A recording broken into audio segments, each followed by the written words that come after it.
안녕하세요. 가족 이야기 채널을 찾아주신 시청자 여러분. 저는 웨딩홀을 걸어 나왔습니다. 순백의 웨딩드레스는 그대로였지만 제 마음은 갈기갈기 찢겨 있었죠. 손에 들린 3억 원짜리 계산서에는 제 이름이 선명하게 적혀 있었습니다. 시어머니는 안에서 태평하게 차를 마시며 말했죠. 예, 서명하렴. 축의금 봉투는 내가 다 챙겨놨으니 저는 아무 말 없이 조용히 112에 전화했습니다. 시댁 식구들의 얼굴이 잿빛으로 변했습니다. 그리고 그 순간 명문가라는 가면이 공식적으로 벗겨졌습니다. 사람들은 흔히 결혼식 날이 여자 인생에서 가장 행복한 순간이라고 생각합니다.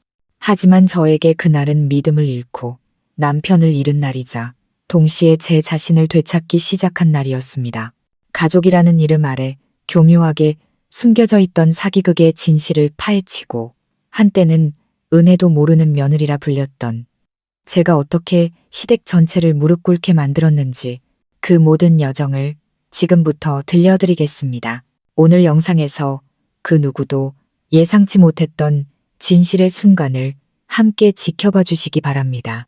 더 이상 웨딩드레스와 공허한 축복의 말들로 진실이 가려지지 않는 곳, 바로 이곳에서 말입니다. 제 이름은 이서아, 올해 28입니다. 저는 대대로 의사 집안의 막내딸로 태어났습니다. 부모님은 두 분 모두 은퇴한 의사로 소박하지만 늘 친절하고 진실되게 살아오셨습니다. 제가 아주 영리하다고는 할 수 없지만 그렇다고 쉽게 속아 넘어갈 만큼 순진한 사람도 아닙니다. 하지만 순백의 웨딩드레스를 입고 부드러운 음악 속에 결혼식장으로 들어서던 그날, 공주가 된 듯한 그 꿈 같은 순간이 제 믿음을 송두리째 무너뜨리는 추락의 시작이 될 줄은 꿈에도 몰랐습니다. 제 남편 민주는 외모도 훤칠하고 한 무역회사의 영업팀장으로 일하고 있었습니다. 그의 집안은 꽤 부유해 보였는데 특히 시어머니 김혜숙 여사는 누가 봐도 국민 시어머니라고 칭찬할 만한 분이셨습니다. 네, 정말 그랬습니다. 부드러운 말투로 결혼식의 작은 부분 하나하나 생화장식부터 조명까지 세심하게 챙겨주셨죠. 시아버지는 정말 온화하셔서 저는 그분이 3마디 이상 연속으로 말씀하시는 걸 본 적이 없을 정도였습니다.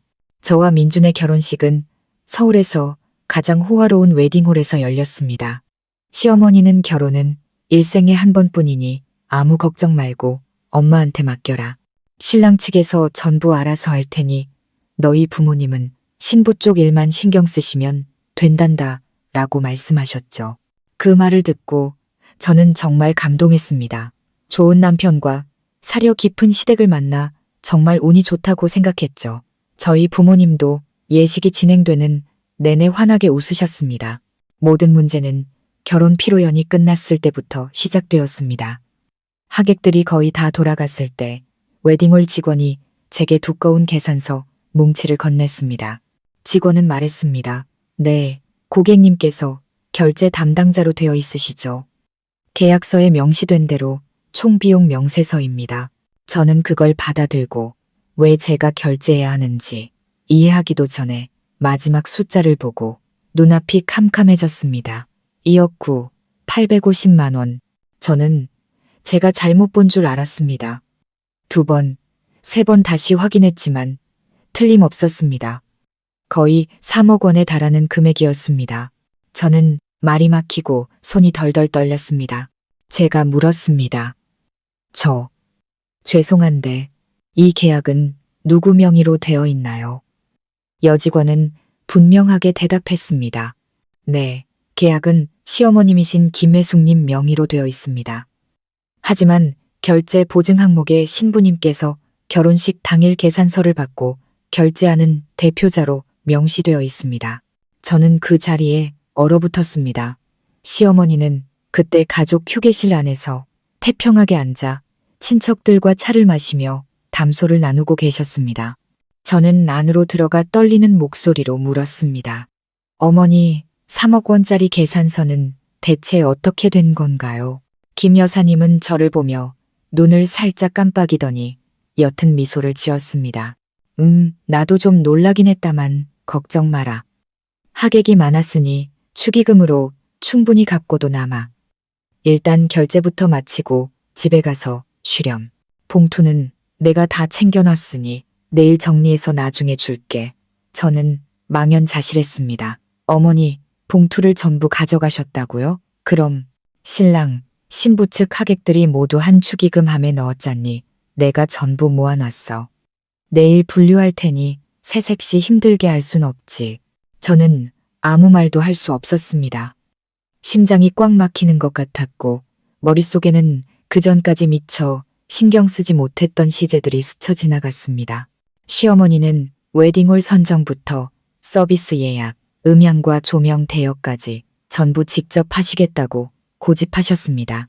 하객들이 축하 인사를 건넨 후 축의금 봉투를 모두 챙긴 사람도 바로 시어머니였습니다. 그럼 민준 씨는 어디 있죠? 저는 밖으로 나가 남편이 친구와 이야기하는 모습을 보았습니다. 그의 표정은 무심할 정도로 태평했습니다. 오빠, 이 결혼식 비용에 대해 뭐 아는 거 있어요? 민주는 저를 보고 순간 놀라는 듯 했습니다. 알다니 뭘. 엄마가 알아서 하신댔어. 엄마한테 물어봐. 저는 목이 메었습니다. 저는 더 이상 아무 말 없이 돌아섰습니다. 저는 웨딩홀 직원에게 돌아가 심호흡을 하고 말했습니다. 계산서 항목별 세부 내역을 좀 보여주시겠어요? 그들이 건네준 내역서에는 수입 와인, 비용 900만 원, 유명 가수 축가 3곡일 800만 원, 유럽 스타일 생화, 장식 800만 원, 무대 조명 200만 원 등 수많은 자잘한 항목들이 있었고 총액은 거의 3억 원에 달했습니다. 저는 다시 물었습니다. 웨딩홀에서는 계약금을 미리 받지 않았나요? 물론 받았습니다. 결혼식 일주일 전에 3천만 원을 계약금으로 내셨습니다. 누가요? 김혜숙 여사님께서요. 저는 주먹을 꽉 쥐었습니다. 이제야 모든 것이 이해됐습니다. 시어머니는 계약금만 내고 나머지 잔금은 전부 제게 떠넘긴 것이었습니다. 저는 손에 든 휴대폰을 내려다보았습니다. 저는 완벽한 사기극이 무엇인지 이해할 만큼 나이를 먹었습니다.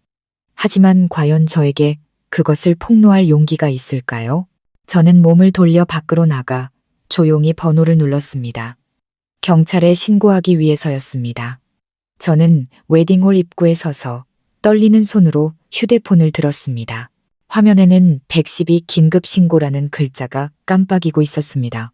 심장은 미친 듯이 뛰었고 머릿속은 분노와 배신감 그리고 이름 모를 고통으로 뒤엉켜 가슴을 옥죄는 듯 했습니다.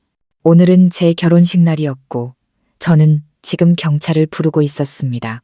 112입니다. 저는 숨을 깊게 들이마시고 목이 메었지만 단호한 목소리로 말했습니다. 네, 저는 이서아라고 합니다. 지금 강남구에 위치한 그랜드 팰리스 웨딩홀 2층 연회장에 있습니다. 사기 및 신뢰관계를 이용한 재산 편취 혐의로 보이는 사건을 신고하고 싶습니다. 수화기 너머는 몇 초간 침묵이 흘렀고 곧이어 경찰관이 되물었습니다. 결혼식장에서 발생한 사건이 맞는지 확인 부탁드립니다. 맞습니다. 그리고 제가 바로 신부입니다. 저는 20분 내로 경찰관이 현장 확인을 위해 출동할 것이라는 확인을 받고 전화를 끊었습니다. 저는 다시 연회장으로 돌아갔습니다. 마음은 여전히 혼란스럽고 암담했지만 고개는 꼿꼿이 들었습니다. 사람들은 결혼식 날이 여자 인생에서 가장 행복한 날이라고 하지만 저에게는 오히려 진실의 민낯이 드러나는 적나라하고 고통스러운 날처럼 느껴졌습니다. 가족 휴게실에 들어서자마자 시어머니 김혜숙 여사가 친척에게 차를 따라주며 웃는 소리가 들렸습니다. 어머, 우리 애들이 정말 잘 어울리죠? 우리 집안 결혼식은 뭐 하나 빠지는 게 없어요. 예의도 격식도 다 갖췄고 웬만한 고위층 자제 결혼식 못지않게 화려하잖아요. 저는 그곳에 서서 한 글자, 한 글자가 살을 내는 듯한 고통으로 다가오는 것을 느꼈습니다. 저는 안으로 들어가 큰 소리로 말했습니다. 어머니, 저 경찰 불렀어요. 모든 소음이 멎고 모든 시선이 제게로 쏠렸습니다. 마침 밖에서 들어오던 민준이 얼굴을 찌푸렸습니다. 너 지금 무슨 소리 하는 거야? 미쳤어. 저는 평정심을 유지하려 애썼지만 얼굴은 차갑게 굳어 있었습니다. 저는 미치지 않았어요. 하지만 누구도 제 결혼식을 돈 문제로 얽힌 덫으로 만드는 건 용납할 수 없어요. 김 여사가 벌떡 일어나며 으르렁거렸습니다. 서아야, 말 조심해라. 내가 널 위해서, 이 가정을 위해서 모든 걸 했는데 네가 어떻게 이럴 수 있니? 이건 불효야. 저는 그녀의 눈을 똑바로 쳐다보며 말했습니다. 잘못된 걸 알면서도 침묵하는 것이야말로 불효라고 생각해요. 어머니는 저를 위한다고 하셨지만 3억 원에 가까운 계산서는 결제하지 않으시고 제 이름을 빈문서에 서명하셨어요. 어머니, 이게 어떤 행위인지 아시나요? 시아버지 박인철 씨가 그제야 입을 열었습니다. 목소리가 떨렸죠. 서아야, 아가, 일단 진정하고 나중에 얘기하자. 경찰을 부르면 결혼식이 엉망이 되잖니. 엉망이요? 저는 옅은 미소를 지었습니다. 아버님, 이 결혼식은 아버님과 어머님이 제 이름으로 된 계산서를 받아들고 축의금은 한 푼도 남기지 않고 다 가져가시기로 동의하신 그 순간부터 이미 엉망이었습니다. 그때 민준이 달려와 제 팔을 붙잡았습니다. 너 말 좀 그만할 수 없어? 우리 친척들 다 여기 계시잖아. 망신당하고 싶어? 저는 팔을 뿌리치며 냉소적으로 웃었습니다. 오빠는 이 모든 걸 미리 알고 있었죠? 그는 제 시선을 피했습니다. 무슨 소리야? 난 몰라. 저는 차갑게 웃었습니다. 모르는 건가요? 아니면 모르는 척하는 건가요? 분위기는 금방이라도 터질 듯 팽팽해졌습니다. 시댁 친척 몇몇은 이미 수군거리기 시작했고 남아있던 몇몇 하객들도 호기심에 연회장을 떠나지 못하고 힐끔거리고 있었습니다. 바로 그때 경찰관 2명이 연회장으로 들어왔습니다. 한 명은 제복을, 다른 한 명은 사복을 입고 수첩을 들고 있었습니다. 실례합니다. 신고하신 분이 누구십니까? 제가 앞으로 나섰습니다. 네, 접니다. 신고 내용에 대해 자세히 말씀해 주시겠습니까? 저는 계산서와 계약서 등 모든 서류를 건네며 계약자와 제 이름이 결제 대리인으로 명시된 조항을 정확히 짚었습니다. 한 경찰관이 물었습니다. 이 서류들에 직접 서명하신 사실이 있습니까? 아니요. 저는 한 번도 서명한 적이 없습니다. 서명은 위조되었고 저는 어떤 비용에 대해서도 사전에 고지받지 못했습니다.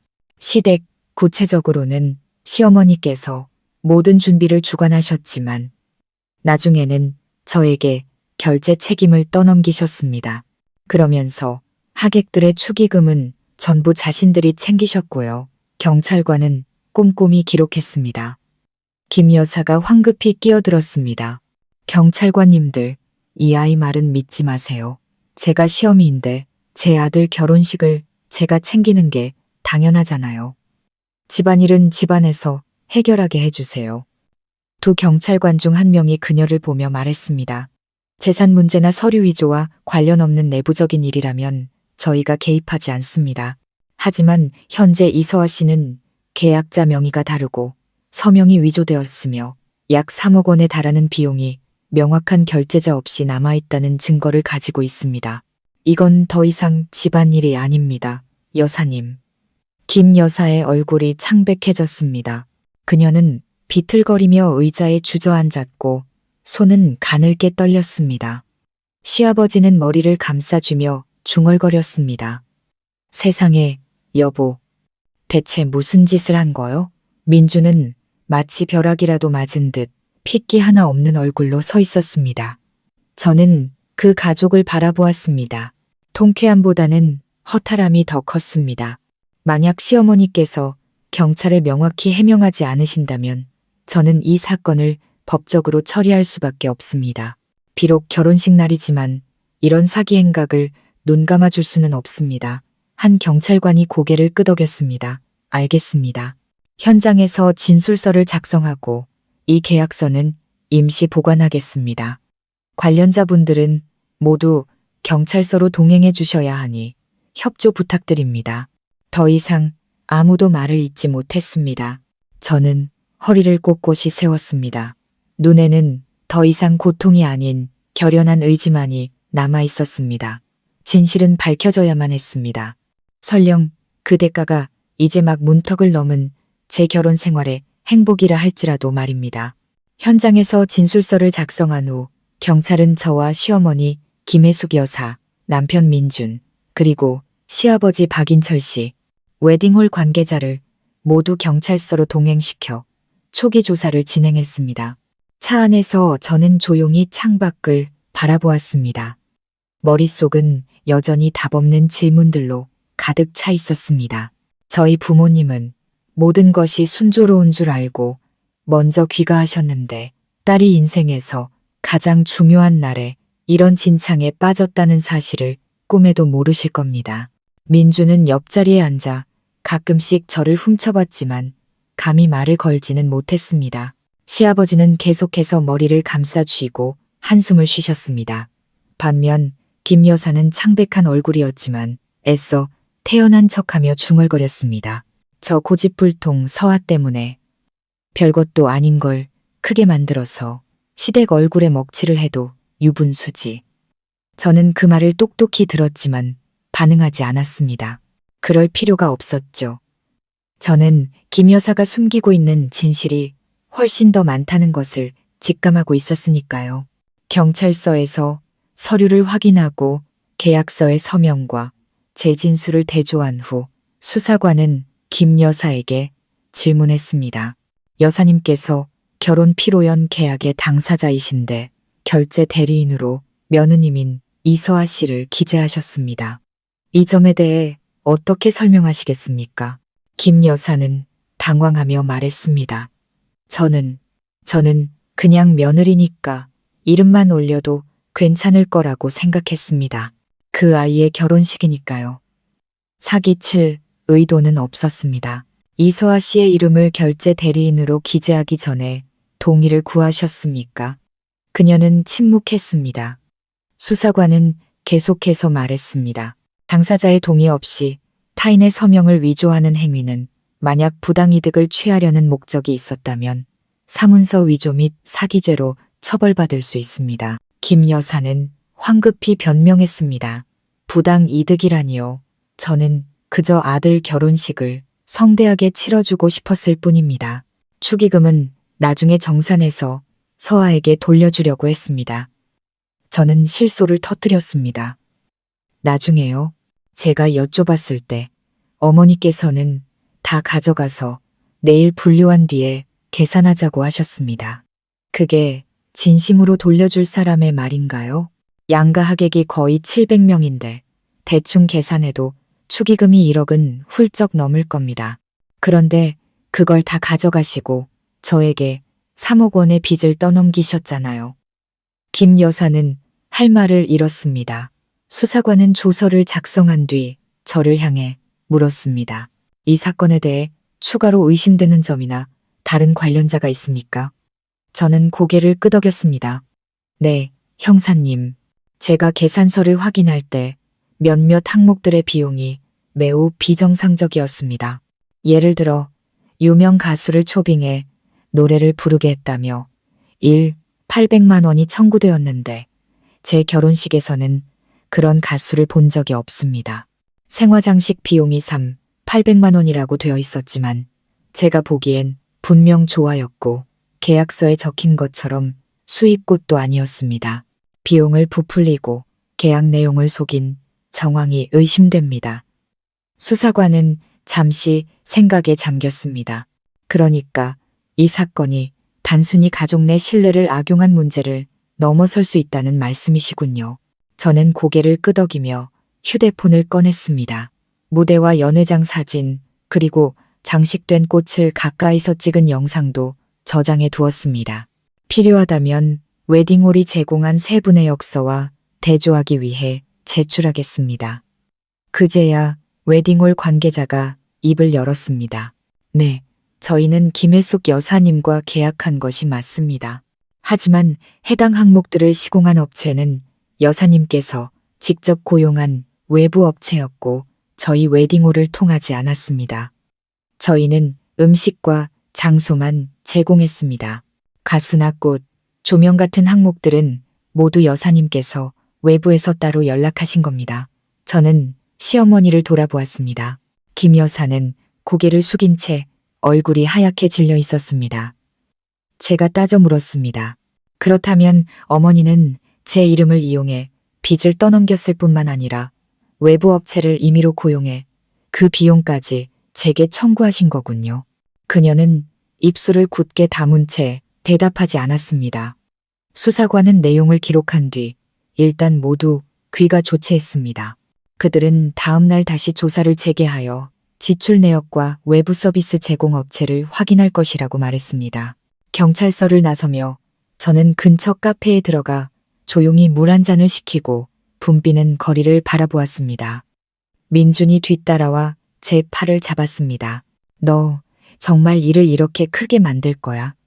그래도 우리 엄마잖아.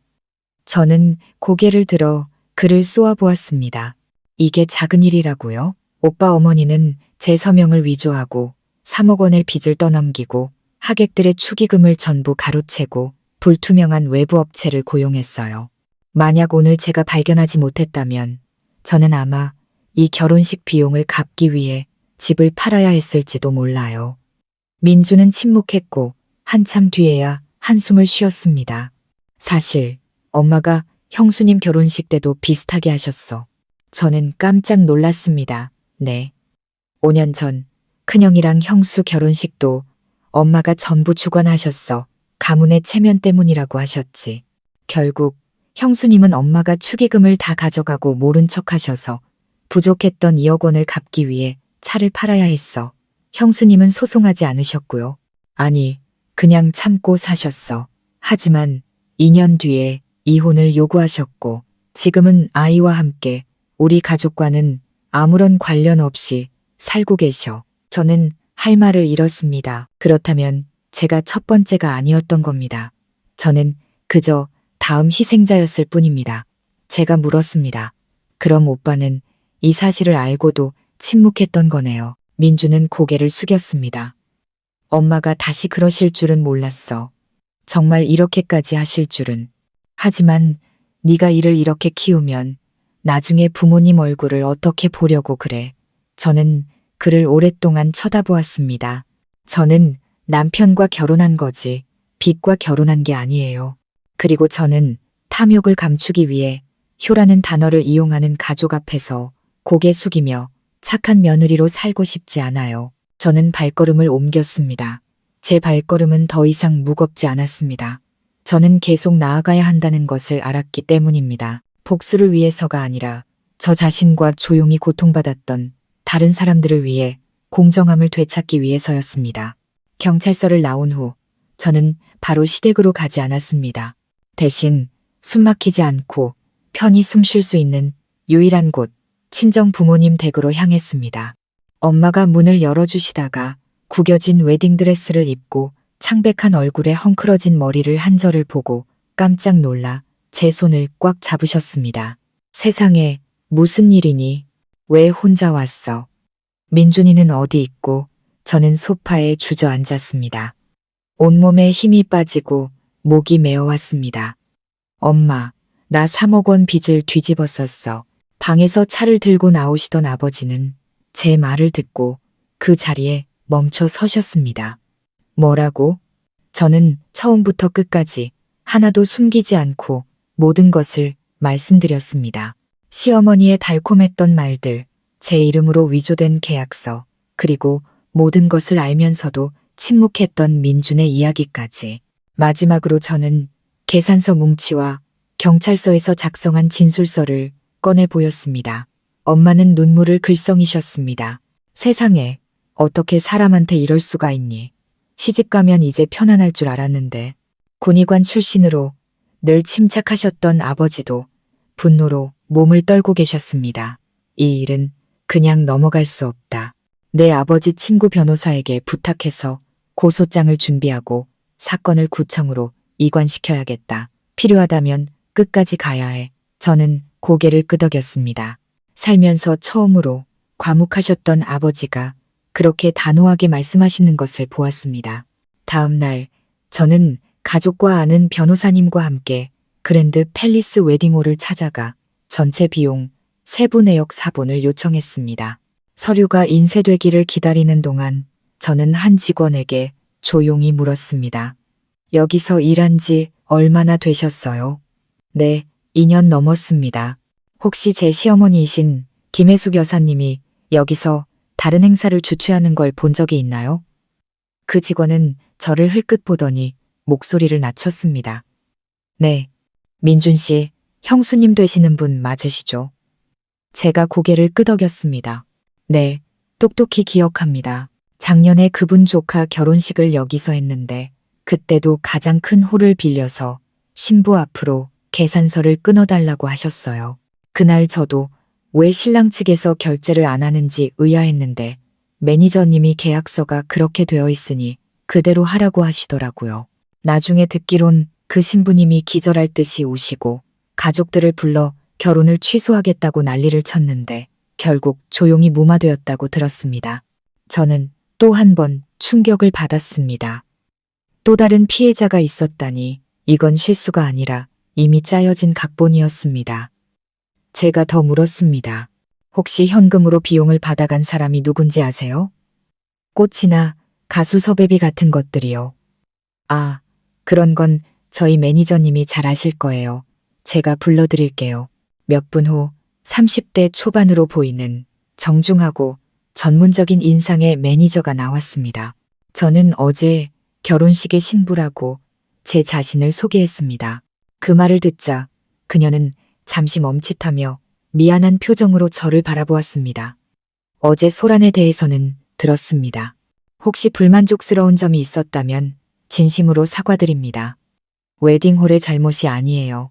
다만 가수 섭외비나 수입꽃, 무대 장치 같은 항목들을 웨딩홀에서 직접 지불했는지 여쭤보고 싶어서요. 아니요. 그 항목들은 저희 서비스에 포함되지 않습니다.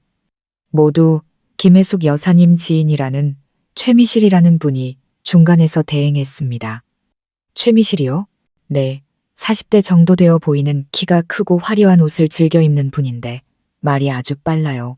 김 여사님이 몇 번 데려오셨는데 가족 같은 사이라 삼자 계약서는 필요 없고 직접 결제하면 된다고 하셨어요. 저는 그 말을 듣고 등골이 오싹해졌습니다. 언젠가 김 여사님이 이렇게 말씀하신 적이 있었습니다. 미실이는 엄마 지인인데 일 처리가 아주 전문적이야. 엄마가 그분한테 모든 걸 맡겨놨으니 우리 며느리는 결혼식 날 예쁘기만 하면 된단다. 저는 그 말을 믿었습니다. 이제야 깨달았습니다. 최미실은 결혼식을 도와주는 사람이 아니라 이 계획의 핵심 연결고리였던 것입니다. 제가 이어서 물었습니다. 그 최미실이라는 분의 연락처라도 알 수 있을까요? 네, 전화번호는 있는데 찾아봐야 해요. 주소는 잘 모르겠어요. 그분은 물품 수령 장소를 자주 바꾸시거든요. 그녀는 제게 손으로 쓴 전화번호가 적힌 쪽지를 건네주었습니다. 저는 바로 전화를 걸어보았습니다. 신호가 갔습니다. 여보세요? 날카롭고 빠른 말투의 여자 목소리. 매니저가 묘사했던 바로 그 사람이었습니다. 최미실 씨 맞으신가요? 네, 누구시죠? 저는 이서아라고 합니다. 어제 그랜드 팰리스 웨딩홀에서 최미실 씨가 주관한 결혼식의 신부입니다. 계약서 대조를 위해 직접 만나 뵙고 싶습니다. 그녀는 몇 초간 침묵하더니 대답했습니다. 저 바빠요. 그 계약서들은 전부 시어머니께서 주신 거고 저는 시키는 대로 했을 뿐이에요. 할 말 있으면 그분하고 하세요. 저는 관련 없어요. 제가 바로 받아쳤습니다. 그럼 최미실 씨와 저희 시댁 간의 세금 계산서나 계약서를 제공해 주실 수 있나요? 저는 지금 경찰 조사를 받고 있습니다. 만약 관련 서류가 없다면 탈세 및 비용과다 청구 혐의로 조사를 받으실 수도 있습니다. 그녀는 즉시 전화를 끊었습니다. 저는 제 예상이 맞았다는 것을 확신했습니다. 그날 오후 저는 다시 시댁으로 향했습니다. 사과나 화해를 위해서가 아니라 정면으로 맞서기 위해서였습니다. 김 여사는 소파에 앉아 떨리는 손을 감추지 못하고 있었습니다. 제가 들어서는 것을 보자 고개를 돌리며 비꼬는 투로 말했습니다. 이제야 얼굴을 비치는구나. 온 동네 방내 소문 다 내고 집안 망신은 다 시켜놓고. 저는 태연하게 의자를 끌어와 맞은편에 앉았습니다. 어머니, 최미실이라는 분 아시죠? 그녀는 잠시 멈칫했지만 이내 시치미를 뗐습니다. 최미실이 누구니? 내가 아는 사람이 한둘이어야지. 누군지 똑바로 말해봐. 어머니께 돈을 받고 제 결혼식을 주관해준 최미실 씨요. 가족 같은 사이라고 하셨지만 사실은 모든 계산서를 부풀린 배후에 있는 그 사람이요. 제가 방금 그분과 통화했습니다. 김 여사는 입을 굳게 다물었고 얼굴은 창백해졌습니다. 어머니, 대체 왜 이러시는 거예요? 수년 동안 결혼식을 핑계로 대체 뭘 하신 건가요? 며느리들한테서 돈을 뜯어내기 위해서였나요? 저는 자리에서 일어났습니다. 제 눈빛은 칼날처럼 날카로웠습니다. 저는 단지 이 계산서 하나 때문에 경찰에 신고한 게 아니에요. 얼마나 많은 며느리들이 이 덫에 걸렸는지 그 진실을 알고 싶을 뿐입니다. 김 여사는 울음을 터뜨렸습니다. 하지만 그건 더 이상 억울함의 눈물이 아니었습니다. 모든 것이 탄로 났을 때 흘리는 절망의 눈물이었습니다. 시어머니와 정면으로 마주한 후 제가 시댁 거실에 얼마나 오랫동안 말없이 앉아 있었는지 모르겠습니다. 김혜숙 여사는 더 이상 아무 말도 울지도 변명하지도 않았습니다. 그저 고개를 숙인 채 떨리는 두 손을 맞잡고 차가운 바닥만 내려다볼 뿐이었습니다. 저는 주위를 둘러보았습니다. 넓고 잘 꾸며진 이 집은 한때 제가 가족이라 부르고 싶었던 곳이었습니다. 하지만 지금 이곳은 이 가족 구성원 각자가 거짓과 위선, 가짜정을 연기하는 거대한 무대와 다를 바 없었습니다. 침실문이 열리고 민준이 나왔습니다. 그는 여전히 낡은 티셔츠 차림이었습니다. 저를 보더니 몇 초간 멈칫하다가 다가와 낮은 목소리로 물었습니다. 엄마랑 얘기 끝났어? 저는 대답 없이 침묵했습니다. 그가 옆에 앉아 한숨을 쉬었습니다. 이 일이 심각하다는 건 알아. 하지만 제발 일을 너무 크게 만들지는 말아줘. 저는 그를 돌아보며 똑바로 쳐다보았습니다. 제가 일을 키웠다고요? 민준 씨, 다시 한번 생각해 보세요. 만약 어제 제가 발견하지 못했다면 저는 지금 3억 원의 빚을 지고 있었을 거예요. 오빠 어머니는 실수를 한 게 아니에요. 이미 여러 번 이런 짓을 하셨고 오빠도 그걸 알고 있었잖아요. 민주는 입술을 깨물며 시선을 피했습니다. 나는 그냥 엄마가 집안 체면을 지키고 싶어 하시는 줄 알았어. 이렇게까지 하실 줄은 몰랐다고. 제가 목소리를 높였습니다. 며느리를 속이고 결혼식을 덫으로 만들어서 체면을 지킨다고요? 저는 오빠 아내이지 현금 인출기가 아니에요. 민주는 머리를 감싸 쥐었습니다. 미안해. 하지만 이제 네가 원하는 게 뭐야? 이혼이야. 우리 엄마를 법정에 세우는 거야. 저는 일어서며 차가운 목소리로 말했습니다. 지금 당장 대답하지는 않을 거예요. 이건 더 이상 개인적인 문제가 아니라 도덕과 법, 그리고 저뿐만 아니라 저처럼 당했던 모든 사람들의 명예가 걸린 문제니까요. 다음 날 저는 아버지의 친구분이신 변호사님을 찾아갔습니다. 민사소송 경험이 많으신 변호사님은 단호하게 말씀하셨습니다.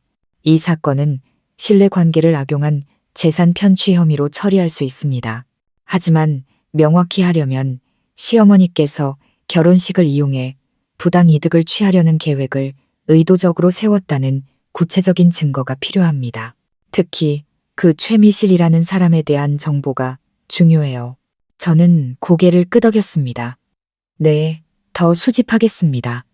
변호사님께서 경찰 측에 계좌이체 내역 조회를 요청하는 공문을 보내주세요.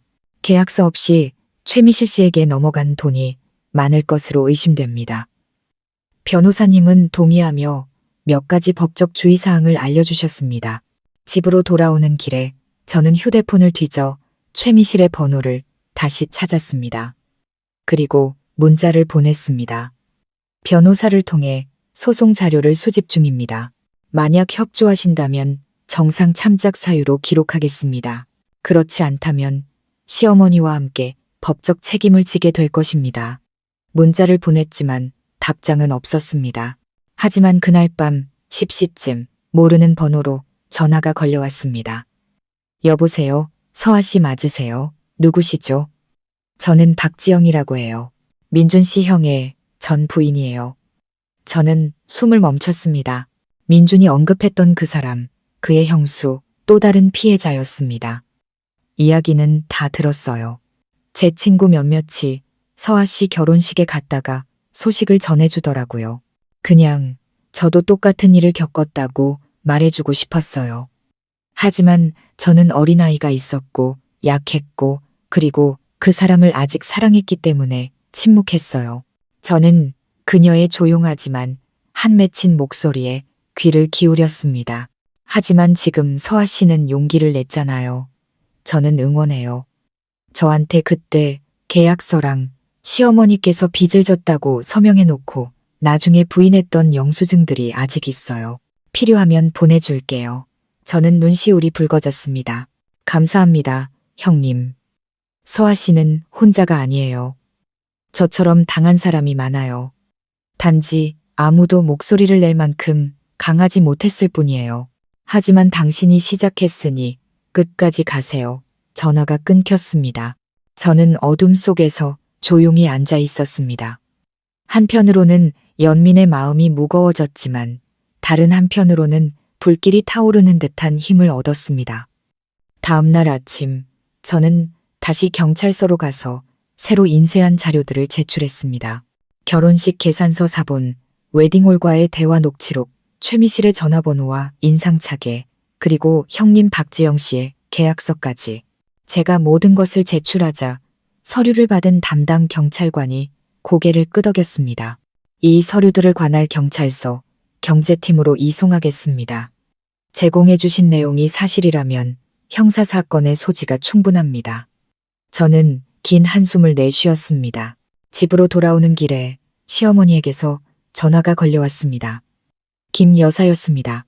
서아야, 너 지금 뭐 하는 거니? 왜 지영이까지 끌어들여? 제가 끌어들인 게 아니라 형님은 이미 오래전부터 그 안에 계셨어요. 어머니, 단지 사람들이 목소리를 내지 못했을 뿐이죠. 저는 달라요. 저는 이 일이 더 이상 반복되게 두지 않을 거예요. 김 여사가 소리쳤습니다. 네가 이 집안 명예를 망치고 싶어. 저는 태연하게 대답했습니다. 명예는 3천만 원짜리 웨딩드레스나 800만 원짜리 조화 장식에서 나오는 게 아니에요. 어머니, 명예는 사람들이 정직하고 진실되게 그리고 속임수 없이 살아갈 때 생기는 겁니다. 그녀는 침묵했습니다. 제가 말을 이었습니다. 만약 마지막 남은 명예라도 지키고 싶으시다면 잘못을 인정하고 돈을 벌기 위한 이 결혼 사기극을 멈추세요. 그렇지 않으면 저는 법의 판단에 맡길 겁니다. 그때가 되면 어머니를 어머니라고 부르며 고개 숙일 사람은 아무도 없을 겁니다. 저는 전화를 끊었습니다. 살면서 처음으로 시어머니에게 솔직하게 말하면서도 두려움을 느끼지 않았습니다. 저는 더 이상 순종적인 새색시가 아니었습니다. 저는 가족애와 자존감 사이의 경계가 어디인지 아는 한 여성이었습니다. 제가 모든 서류를 수사기관에 제출한 지 사흘 후 경찰은 공식적으로 시어머니 김혜숙 여사를 소환하여 조사 절차에 따라 조사를 진행했습니다. 예상대로 그녀는 출석했지만 협조를 거부하며 모든 것이 가족 간의 정 때문에 생긴 오해일 뿐이라고 주장했습니다. 저는 더 이상 그녀가 스스로 잘못을 인정하리라 기대하지 않았습니다. 그녀가 한 일은 실수가 아니라 결혼을 이익 창출의 기회로 여기는 그녀의 사고방식과 삶의 방식에 깊이 뿌리 박힌 문제였습니다. 그날 저녁 제가 부모님 댁에 있을 때 초인종이 울렸습니다. 엄마가 문을 열러 나가셨습니다. 잠시 후 엄마가 저를 부르며 작은 목소리로 말했습니다. 서아야, 시댁 식구들이 왔구나. 제가 나가보니 저는 그 자리에 얼어붙었습니다. 민준 혼자가 아니라 줄을 지어 사람들이 와 있었습니다. 민준, 시아버지, 시이모, 그리고 집안의 큰어른이신 두 분의 큰아버지까지 모두 심각하고 긴장된 표정이었지만 애써 정중한 태도를 유지하려 했습니다. 저는 손님들을 맞이하며 안으로 안내했습니다. 화가 났지만 최소한의 예의는 지켜야 했습니다. 어쨌든 부모님께 그렇게 배웠으니까요. 시이모가 먼저 입을 열었습니다. 서아야, 이모도 이번 일로 네가 상처받았다는 거 잘 안다. 하지만 얘야, 집안일은 우리끼리 조용히 해결하면 안 되겠니? 밖으로 새어나가면 보기 좋지 않잖니. 제가 옅게 웃었습니다. 이모님, 만약 이게 정말 집안일이었다면 저도 법에 호소하지 않았을 겁니다. 하지만 이건 3억 원에 달하는 계약서이고 위조된 서명이며 재산 편취의 정황이 있습니다. 이걸 작은 일로 여길 수는 없습니다. 집안의 가장 큰 어른이신 큰아버님이 엄한 목소리로 말씀하셨습니다. 하지만 서아야, 너도 좀 더 멀리 생각해야 한다. 이 일이 알려지면 내 시어머니뿐만 아니라 시댁 전체, 민준이, 그리고 세상 사람들 앞에서 우리 가문의 명예가 어떻게 되겠니? 저는 그분을 똑바로 쳐다보며 물었습니다. 큰아버님, 그렇다면 그 명예가 거짓으로 쌓아 올린 것이라면 무슨 가치가 있겠습니까? 만약 그날 제가 침묵하고 앞으로 10년 동안 허리가 휘도록 빚을 갚았다면 그때 제 명예를 걱정해 줄 사람은 누가 있었을까요? 방안은 죽은 듯 조용해졌습니다. 저는 민준을 돌아보았습니다. 제 남편은 고개를 숙인 채 저와 눈을 마주치지 못했습니다. 제가 물었습니다. 오빠는 할 말 없어요? 민준이 천천히 고개를 들었습니다. 힘없는 목소리였습니다. 그냥 네가 고소를 취하해 줬으면 좋겠어. 엄마가 지금 조사를 받고 계셔. 모든 게 알려지면 감당하지 못하실 거야. 저는 웃음이 터져 나왔습니다. 오빠 어머니가 감당하지 못하신다고요? 그럼 저는요? 오빠는 제가 지난 며칠 동안 무엇을 견뎌냈는지 한 번이라도 생각해 본 적 있어요? 시아버지가 그제야 떨리는 목소리로 입을 열었습니다. 서아야, 내가 미안하다. 내가 모든 걸 지켜보면서도 막지 못했어. 네가 얼마나 아팠을지 안다. 하지만 만약 네가 이번 한 번만 민준이 엄마를 용서해 준다면 내가 그 돈을 전부 갚겠다고 약속하마. 속죄하는 셈 치고 말이다. 저는 할 말을 잃었습니다. 그분이 제게 사과한 것은 이번이 처음이었고 책임을 지겠다고 나선 것도 처음이었습니다. 저는 그분을 바라보며 마음이 약해졌습니다. 어쨌든 그분은 시댁 식구 중 유일하게 제게 막말을 하지 않은 분이었습니다. 늘 조용히 모든 것을 참고 견디셨죠. 하지만 저도 알고 있었습니다. 만약 제가 지금 물러선다면 이 악순환은 다른 사람, 저보다 더 순진하고 속이기 쉬운 다른 며느리에게 반복될 것이라는 것을. 저는 천천히 말했습니다. 아버님의 마음은 이해합니다. 저도 누구의 명예를 훼손하고 싶지는 않습니다. 하지만 침묵할 수도 없습니다. 저는 증오심 때문에 고소하는 것이 아닙니다. 더 이상 저 같은 피해자가 나오지 않기를 바라기 때문에 고소하는 겁니다. 속죄의 돈은 받지 않겠습니다. 저는 단지 진실이 밝혀지기를 바랄 뿐입니다. 큰아버님이 혀를 차셨습니다. 그래서 우리 집안이 풍비박산 나는 걸 보고 싶다는 거냐? 저는 똑바로 쳐다보며 말했습니다. 만약 그 집이 거짓과 착취 위에 세워졌다면 저는 그것이 무너지는 것을 두려워하지 않습니다. 모두가 침묵했습니다. 시이모가 한숨을 쉬었습니다. 그럼 이제 네가 원하는 조건이라도 있는 거니? 만약 시댁에서 사과하고 보상하겠다고 하면 고소를 취하할 수 있겠니? 저는 잠시 생각한 후 분명히 말했습니다. 첫째, 시어머니께서 제 서명을 위조하고 저희 부부와 상의 없이 모든 축의금을 가져갔다는 사실을 인정하는 공식 사과문을 작성해야 합니다. 둘째, 웨딩홀에 남은 잔금을 모두 지불하여 제 이름의 빚이 남지 않도록 해야 합니다. 셋째, 앞으로 집안의 어떤 다른 여성에게도 이런 일을 반복하지 않겠다는 각서를 써야 합니다. 그리고 마지막으로 이 세 가지 중 하나라도 제대로 이행되지 않으면 저는 이 사건을 법정까지 끌고 가서라도 끝까지 해결할 것입니다. 큰아버님이 고개를 끄덕였습니다. 목소리가 한층 가라앉아 있었습니다. 얘야, 너 정말 강단 있구나.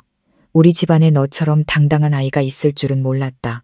그분은 제 뜻을 받아들이셨습니다. 그들은 더 이상 회유하거나 압박하지 않고 조용히 돌아갔습니다. 그들의 눈에는 존중과 경계심이 뒤섞여 있었습니다.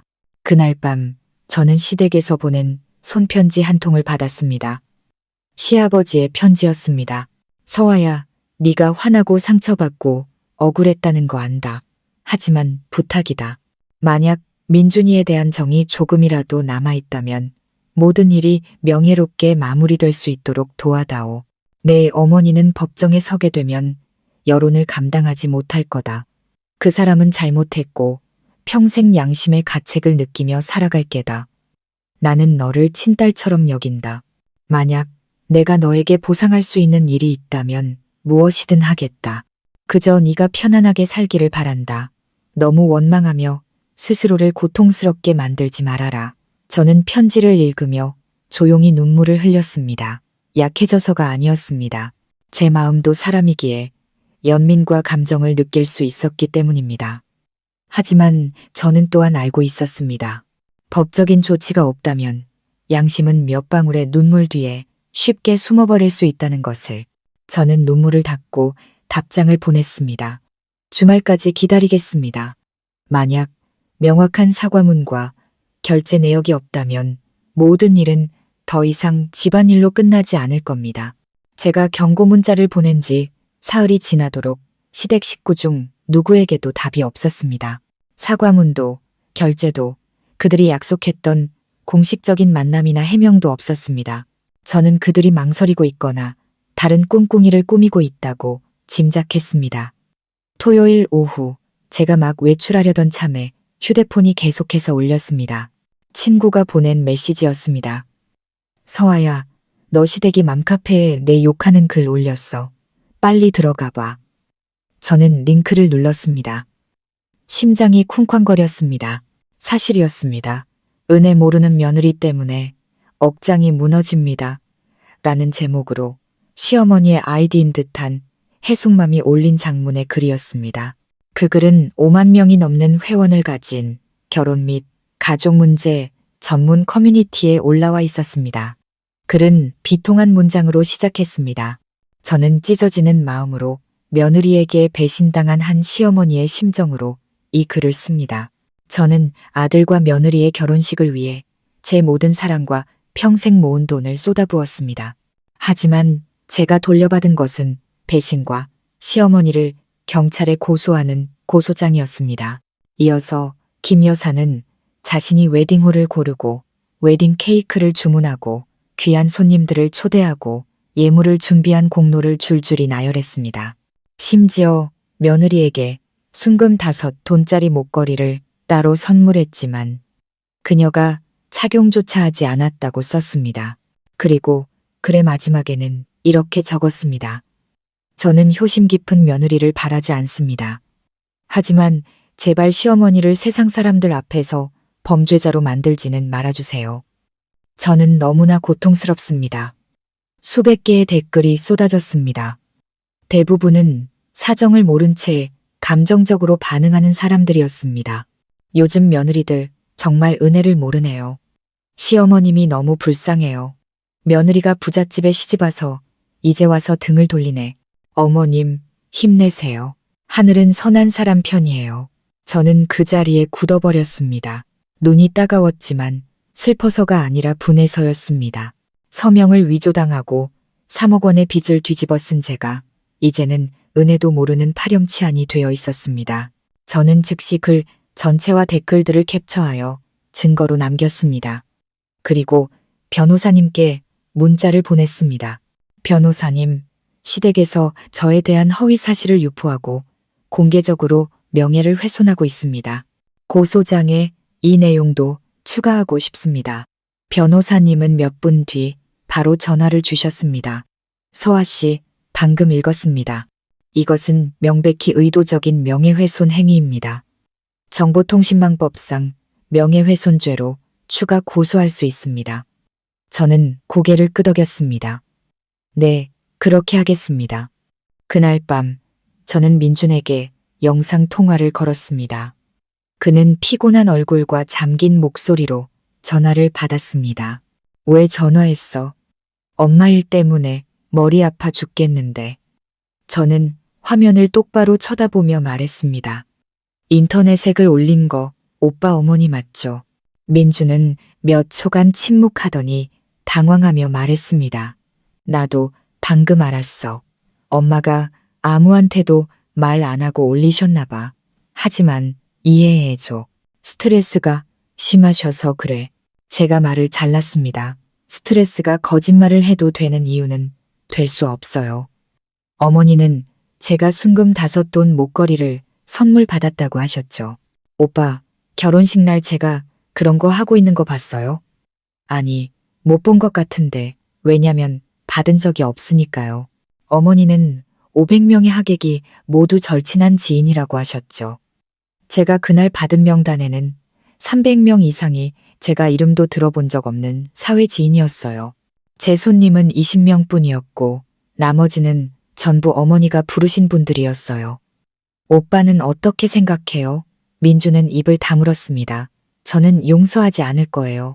하지만 어머니께 기회는 드릴게요.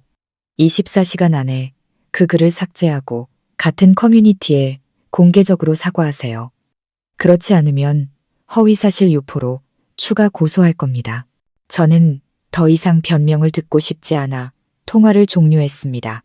다음 날 아침 그 커뮤니티에서 시어머니의 글은 사라지고 대신 며느리 이서아에게 공개적으로 사과드립니다. 라는 제목의 새 글이 올라왔습니다. 글은 짧고 모호했으며 구체적인 내용은 전혀 언급하지 않은 채 오해와 격한 감정으로 인해 일부 사실과 다른 내용을 작성했다며 용서해달라는 말뿐이었습니다. 저는 냉소적으로 웃었습니다. 전형적인 보여주기식 사과였습니다. 저는 즉시 그 그룹에 제 실명 계정으로 반박 글을 올렸습니다. 제 이름과 얼굴을 모두 공개하고 계산서, 웨딩 계약서, 경찰, 진술서, 그리고 김 여사의 이전 글 캡처 화면까지 모든 증거를 첨부했습니다. 제 글은 순식간에 퍼져나갔습니다. 오전 만에 0건 이상의 공유와 수천 개의 댓글이 달렸습니다. 여론은 배은망덕한 며느리에 대한 분노에서 세상에 시어머니가 3억 사기치고 며느리한테 덮어 씌우려 했네. 며느리분 정말 대단하다. 착하진 않지만 틀리지 않았어. 저분이 강해서 망정이지. 나였으면 울면서 당했을 듯으로 완전히 뒤바뀌었습니다. 진실이 드러나자 시어머니가 그토록 지키려 했던 체면은 비눗방울처럼 터져버렸습니다. 바로 그날 저는 최미실로부터 전화를 받았습니다. 지인 행세를 하던 그 웨딩 플래너였습니다. 서아 씨, 제발 저를 경찰에 넘기지 마세요. 저는 일이 이렇게 복잡해질 줄 몰랐어요. 저는 그냥 김 여사님이 시키는 대로 했을 뿐이에요. 원하시는 건 뭐든지 다 불게요. 저는 침착하게 대답했습니다. 그럼 경찰서로 가서 담당 형사님을 만나세요. 그리고 모든 사실을 털어놓고 김 여사님과의 계약 관련 서류를 모두 제출하세요. 만약 협조하지 않으시면 제가 경찰에 최미실 씨 계좌 조사를 요청할 겁니다. 선택은 본인이 하세요. 그녀는 겁에 질려 말을 잇지 못했습니다. 여론을 뒤집으려던 계획은 실패했고 흑색 선전도 통하지 않았습니다. 이제 이 연극의 연결고리들이 하나씩 무너지기 시작했습니다. 제가 최미실에 대한 정보를 경찰에 제출하고 맞대면한 지 이틀 후 사건을 담당하던 경찰서 형사님으로부터 전화를 받았습니다. 그의 목소리는 차분했지만 어딘가 흥미로운 기색이 엿보였습니다. 이서아 씨, 최미실이라는 분이 오늘 아침에 자진 출두했습니다. 지금 신문 중인데 주목할 만한 진술이 많이 나오고 있습니다. 직접 오셔서 대질, 신문을 하고 사실 관계를 확인하시는 게 좋겠습니다. 저는 즉시 반차를 내고 이전 서류들을 챙겨 다시 경찰서로 향했습니다. 이번에는 파출소가 아닌 더 상급 기관인 경찰서였습니다. 제가 조사실에 들어섰을 때 최미실은 이미 그곳에 앉아 있었습니다. 마르고 창백한 얼굴에 불안한 눈빛으로 주위를 계속 두리번거리고 있었습니다. 그녀에게서는 더 이상 웨딩홀 매니저가 묘사했던 그 당당하고 말빠른 모습은 찾아볼 수 없었습니다. 오직 나무십처럼 떨고 있는 겁에 질린 한 여자만이 있을 뿐이었습니다. 제가 그녀의 맞은편에 앉아 형사님이 바로 본론으로 들어갔습니다. 최미실 씨, 앞에는 피해자 이서아 씨가 앉아 있습니다. 지금부터 사실대로 진술하세요. 당신과 김혜숙 여사는 결혼식 주관을 빙자해 어떤 거래를 했습니까? 최미실은 마른 침을 삼키며 모기만 한 목소리로 말했습니다. 처음 김 여사님을 알게 된 건 그분 조카 결혼식에서였습니다. 제가 웨딩 서비스를 하는 걸 보시고는 비공식적인 협력을 제안하셨어요. 어떤 협력이었죠? 집안에 결혼식이 있을 때마다 저를 통해 외부에서 무대, 생화, 음향, 조명 등을 빌리되 실제 가격보다 두세 배 부풀려서 청구하라고 하셨습니다. 그런 다음 제가 허위 계산서를 발행하거나 아예 발행하지 않으면 그 차액을 여사님이 지정하는 계좌로 보내드렸습니다. 방안은 침묵에 잠겼습니다. 저는 두 손을 꽉 쥐었습니다. 형사님이 계속 물었습니다. 증거 있습니까? 최미실은 즉시 가방에서 서류 뭉치를 꺼냈습니다. 그것은 특정 계좌로의 이체, 내역, 사본과 김혜숙 여사가 직접 서명한 영수증들이었습니다. 그 중에는 지난 3년간 최소 6번, 매번 2천만 원에서 5천만 원에 달하는 거래 내역이 있었습니다. 저는 어지러움을 느꼈고 형사님은 미간을 찌푸렸습니다. 이것은 더 이상 단순한 개인 간의 재산 편취 행위가 아닙니다. 허위 계약서와 계산서를 이용한 자금 세탁의 정황이 보입니다. 김혜숙 여사는 결혼식을 불법 자금을 합법화하는 도구로 사용한 것으로 보입니다. 제가 떨리는 목소리로 물었습니다. 그렇다면 단순히 며느리에게서 이득을 취하려던 게 아니라 자금 세탁을 위해서였다는 말씀이신가요? 최미실이 고개를 끄덕였습니다. 네, 맞아요. 저도 그런 것 같았어요. 매번 차액을 이체하라고 하실 때마다 자기 이름을 쓰지 말라고 하셨거든요. 다른 사람 이름의 계좌로 보내면서 무대 디자인 비용이나 음향 계약금 같은 애매한 명목으로 적으라고 하셨어요. 형사님이 저를 돌아보며 물었습니다. 이서아 씨, 혹시 남편분이나 시아버님께서 이 자금 흐름과 관련이 있다는 걸 알고 계셨습니까? 저는 고개를 저었습니다. 아니요. 시아버님은 온화하신 분이라 평생 기부 활동만 하시고 돈 문제에는 전혀 관여하지 않으세요. 남편은 어머니께 휘둘리는 것 같았고 재정적으로 주도적인 모습을 보인 적이 없어요. 형사님이 고개를 끄덕였습니다. 수사를 확대하겠습니다. 우선 김혜숙 여사를 2차 소환하여 증인, 특히 최미실 씨와 직접 대질 신문할 것입니다. 저는 한숨을 쉬었습니다. 마음속에 불길한 예감이 스쳤습니다. 김혜숙 여사는 대체 또 무엇을 숨기고 있는 걸까? 그날 저녁 저는 부모님 댁으로 돌아왔습니다. 저녁 식사 후 제가 모든 서류를 다시 정리하고 있자 엄마가 물으셨습니다. 서아야, 이 일에 점점 더 깊이 파고드는 것 같은데 후회하지는 않니? 제가 고개를 들고 망설임 없이 대답했습니다. 아니요, 후회하는 건 더 일찍 정신 차리지 못했다는 것뿐이에요. 만약 제가 형님이나 다른 분들처럼 침묵했다면 저도 결국 그분들처럼 평생을 참고 살았을 거예요. 옆에 앉아 계시던 아버지가 생각에 잠겨 말씀하셨습니다. 나는 다른 게 걱정이다. 만약 김 여사가 정말 자금 세탁을 했고 그 배후에 누가 있다면 네가 위협을 받을 수도 있어. 제가 옅게 웃었습니다. 아버지, 걱정 마세요. 저는 더 이상 물러서지 않을 거예요. 그리고 저는 혼자가 아니에요. 이제 제게는 법과 증거, 그리고 제 편에 서줄 과거의 피해자들도 있어요. 엄마는 눈시울을 붉히며 제 손을 잡으셨습니다. 네가 강한 건 두렵지 않아. 단지 내가 외로울까봐 걱정이야. 제가 엄마의 손을 꼭 잡으며 속삭였습니다. 지금처럼 제가 강하다고 느낀 적은 없었어요. 그리고 걱정 마세요, 엄마. 저는 외롭지 않아요. 다음 날 또 다른 놀라운 일이 일어났습니다. 제가 회사에서 일하고 있는데 형님에게서 전화가 왔습니다. 서아야, 괜찮니? 네, 형님은요? 있잖아, 서아. 네가 인터넷에 글 올리고 나서 시댁 친척 여자 4명한테서 연락이 왔어. 조카 며느리도 있고 김 여사님 절친 딸도 있는데 전부 결혼식을 핑계로 돈을 뜯긴 경험이 있대. 저는 할 말을 잃었습니다. 그분들도 증언해 주실 의향이 있으시대요?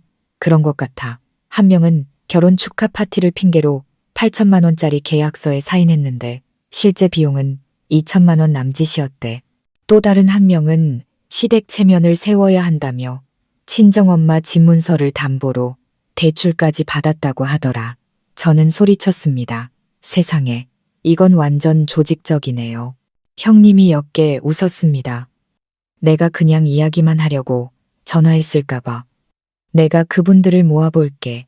모두가 함께 목소리를 내면 김 여사의 그 온화한 가면은 더 이상 버틸 수 없을 거야. 저는 목이 메어 말했습니다. 형님, 정말 감사해요. 아니, 내가 너한테 고마워해야지. 네가 아니었다면 나는 아마 평생 불효한 며느리라는 누명을 쓰고 살았을 거야.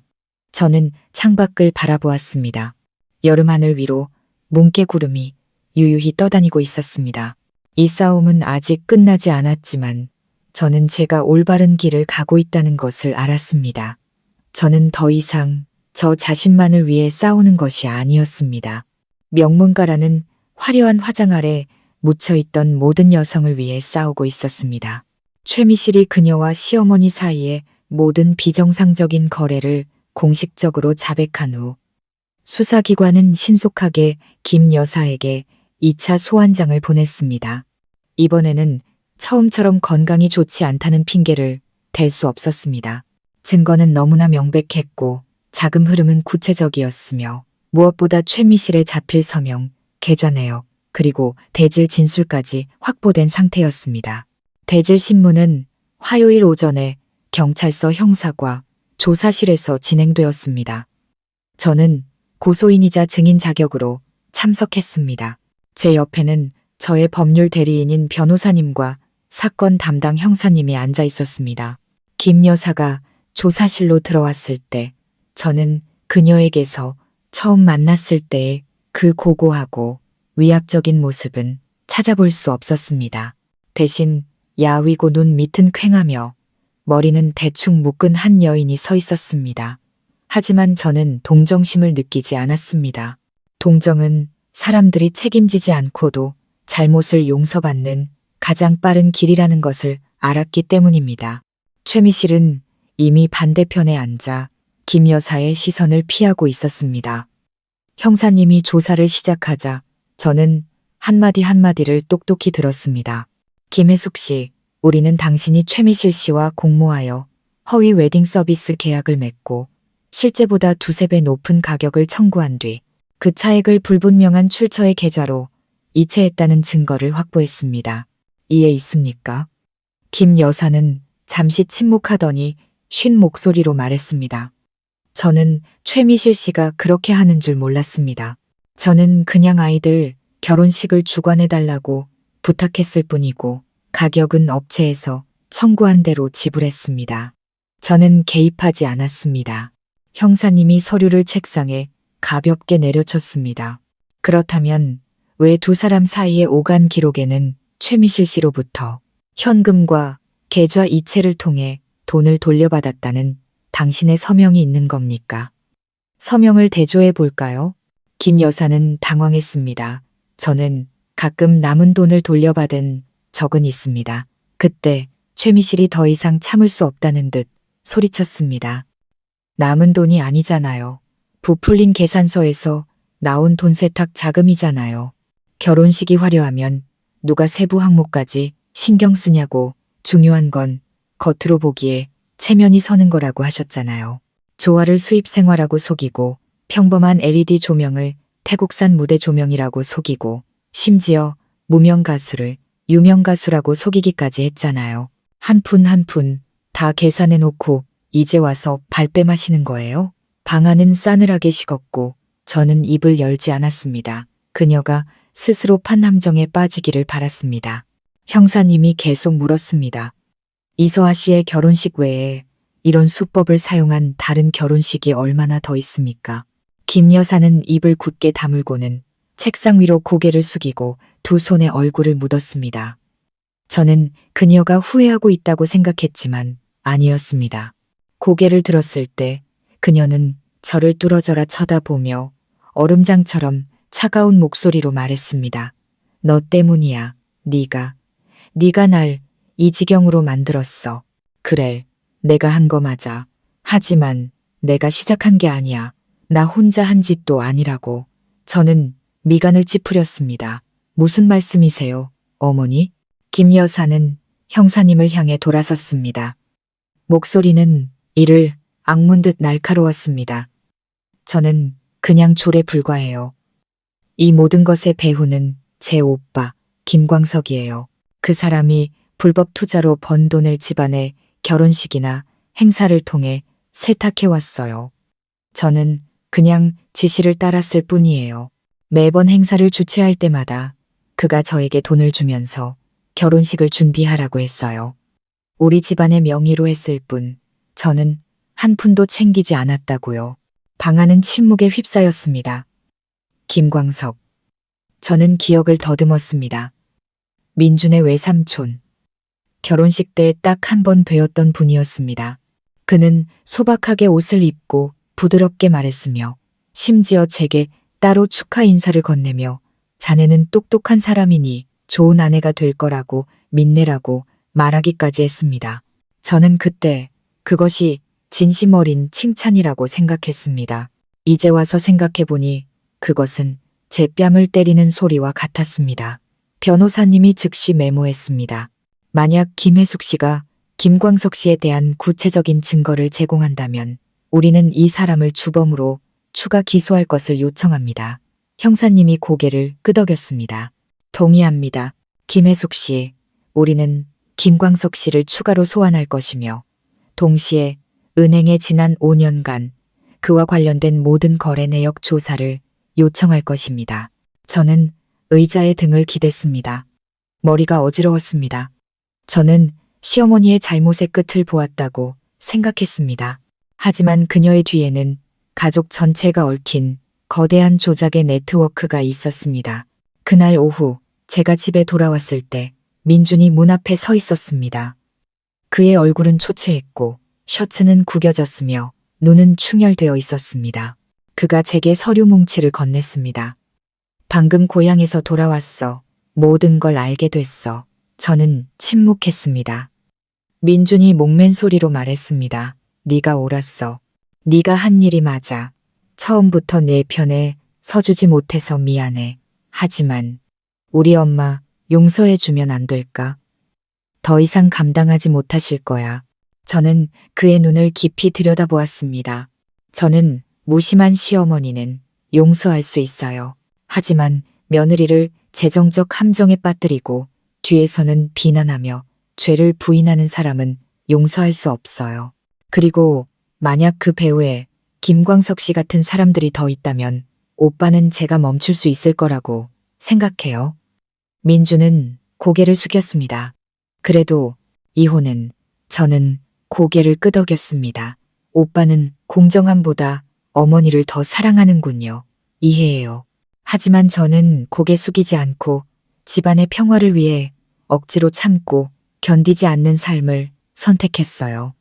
그리고 그건 제 잘못이 아니에요. 민주는 더 이상 아무 말도 하지 않았습니다. 그는 조용히 돌아섰습니다.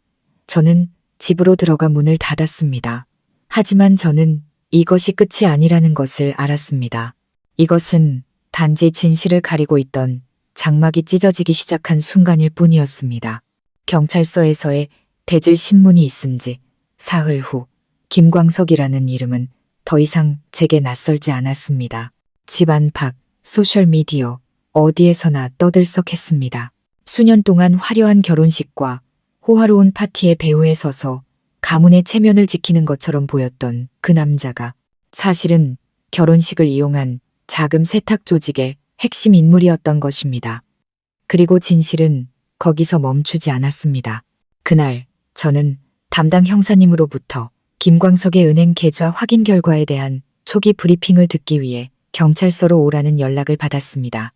이서아 씨, 저희가 관계기관과 협력하여 김광석 명의의 계좌 3개를 확인한 결과 지난 5년간 약 8차례의 결혼식을 통해 의심스러운 자금이 오고 간 정황을 포착했습니다. 신고되지 않은 차액만 총 14억 원이 넘습니다. 저는 그 자리에 얼어붙었습니다.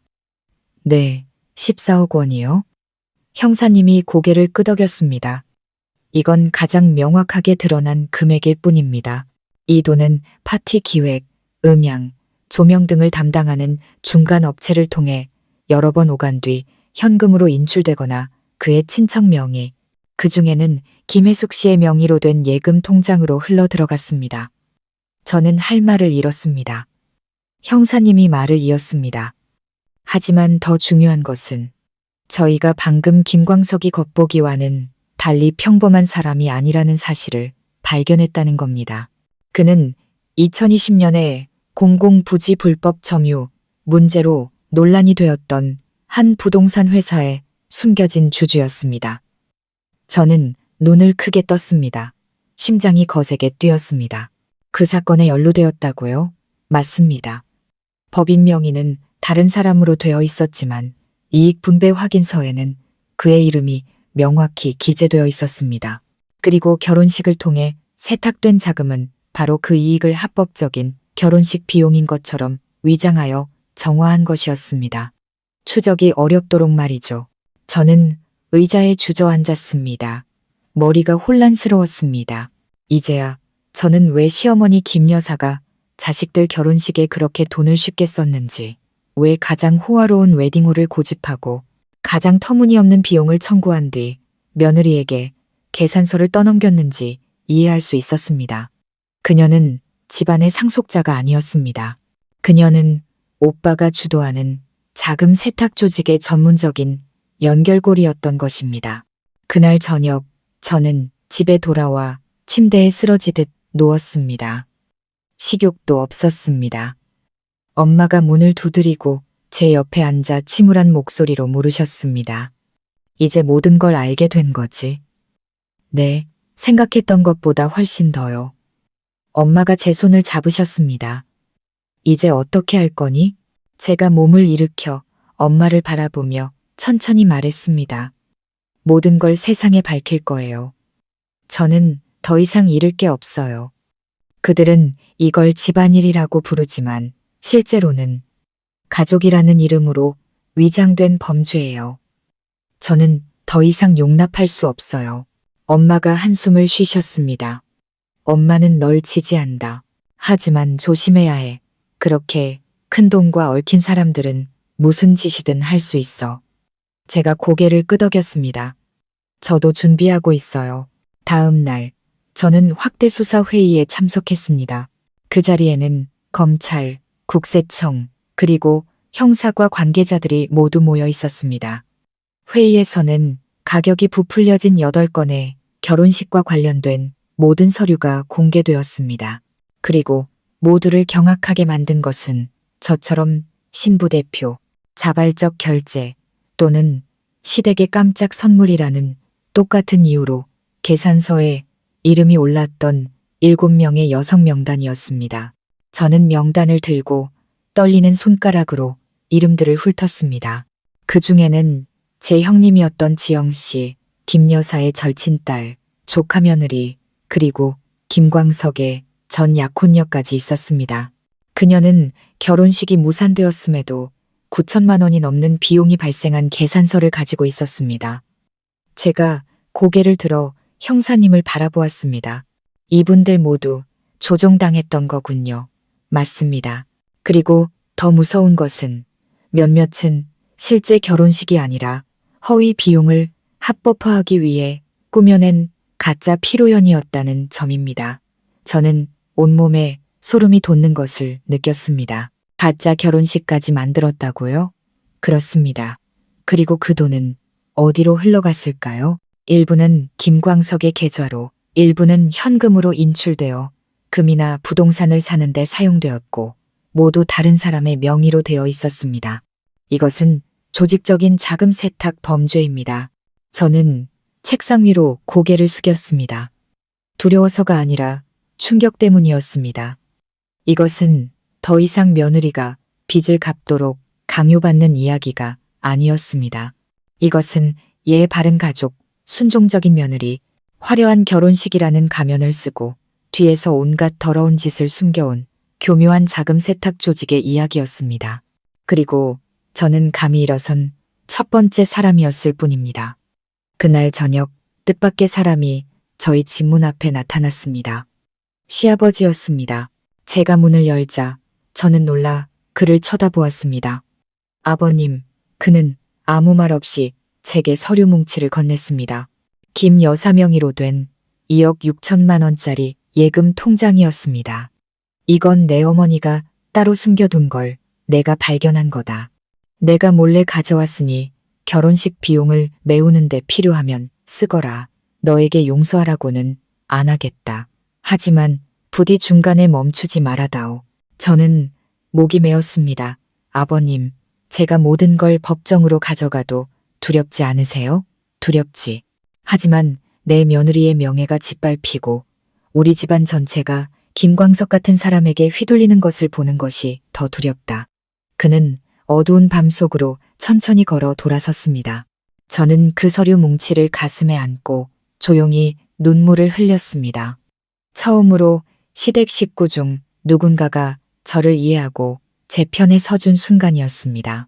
그리고 처음으로 정의는 법뿐만 아니라 사람의 마음에서도 온다는 것을 알았습니다. 비록 늦었더라도 사람들이 진실을 말하기로 결심했을 때 말입니다. 8월 15일 저는 검찰청으로부터 소환장을 받았습니다. 조직적인 사기 및 자금 세탁 사건의 증인이자 직접적인 피해자로서 형사재판 초심에 출석하라는 요구였습니다. 이상하게도 소환장을 손에 들었을 때 저는 떨리지도 당황하지도 혼란스럽지도 않았습니다. 그저 마음의 안도감이 밀려왔을 뿐입니다. 마침내 버릇없는 며느리라고 욕먹고 인터넷에서 비방당하고 시댁 전체로부터 외면당했던 수많은 날들 끝에 법으로부터 피해자로 인정받았기 때문입니다. 그동안 저와 함께 해준 변호사님이 저희 집 거실로 들어와 서류 뭉치를 테이블 위에 내려놓으며 단호한 목소리로 말했습니다. 서아 씨, 마음 단단히 먹어요. 이번 재판은 변수가 많을 겁니다. 김광석은 체포되어 모든 것을 자백했지만 시댁, 특히 김 여사님은 여전히 꾀임에 넘어갔을 뿐 아무것도 몰랐다고 주장하고 있어요. 집안 망신시킨다며 당신에게 모든 죄를 뒤집어 씌우려는 시댁 식구들과 맞서야 할 겁니다. 제가 옅게 웃었습니다. 그들은 진실보다 명예를 더 중요하게 생각하겠죠. 제가 막을 수는 없어요. 하지만 저는 더 이상 두렵지 않아요. 저는 모든 것을 말할 겁니다. 재판 당일 법정은 사람들로 가득 찼습니다. 친척, 지인, 업계 관계자들 뿐만 아니라 기자들도 와 있었습니다. 화려한 결혼식을 통한 자금 세탁 사건에 대한 뉴스는 특히 제가 모든 증거를 첨부하여 올린 글 이후로 인터넷에서 빠르게 퍼져나갔습니다. 이제 이 이야기는 더 이상 시어머니와 며느리의 갈등이 아니라 가족애라는 이름 아래 숨겨진 조직적인 사회 범죄 사건이 되었습니다.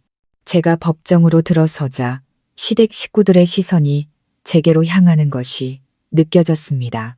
경멸과 증오가 섞인 눈빛도 있었고 저 아이가 틀리지 않았어. 단지 너무 용감했을 뿐이야 라고 인정하는 듯 조용히 고개를 끄덕이는 사람도 있었습니다. 김 여사는 나중에 들어왔습니다. 화장기 없는 창백한 얼굴에 낡은 갈색 한복을 입고 있었습니다. 그녀는 고개를 숙인 채 제 시선을 피했습니다. 한때는 온화한 외삼촌이라고 생각했던 김광석은 이제 피고인석 뒤에 서 있었습니다. 손에는 수갑이 채워져 있었지만 그의 눈빛은 이상하리만치 평온했습니다. 재판장이 엄숙하게 공소장을 낭독했습니다. 피고인 김광석 1963년생 그리고 피고인 김혜숙 1965년생은 형법 제347조 사기죄, 형법 제356조 업무상 횡령 및 배임죄, 그리고 불법 수익을 합법화하기 위한 목적으로 문서를 위조한 혐의로 기소되었습니다. 방청석이 술렁였습니다. 증인 신문 순서가 되자 저는 증인석으로 불려나갔습니다. 저는 수많은 의심의 눈초리 속에서 결혼식 준비부터 3억 원짜리 계산서가 나타나기까지의 모든 과정을 증언했습니다. 시어머니가 제 서명을 위조하고 모든 축의금을 가로챈 사실, 비용이 부풀려진 항목들을 발견한 과정, 가짜 웨딩 플래너 최미실의 존재, 그리고 이 모든 것의 배후에 있던 김광석까지.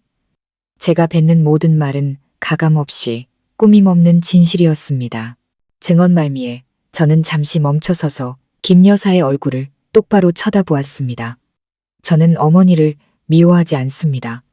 하지만 용서하지도 않을 겁니다. 어머니는 저에게만 상처를 준 것이 아닙니다. 어머니는 한 여자의 인생에서 가장 신성한 날인 결혼식을 금전적 함정으로 만드셨습니다. 그리고 그 짓을 여러 사람에게 여러 번 반복하셨습니다. 법정은 쥐 죽은 듯 조용했습니다. 피고 측 변호사가 일어나 반박했습니다. 김 여사는 꾀임에 넘어갔을 뿐이며 그 돈이 자금 세탁에 사용된 줄 몰랐고 모든 결정은 김광석이 내렸다고 주장했습니다. 하지만 검찰은 이미 증거를 준비해 두었습니다.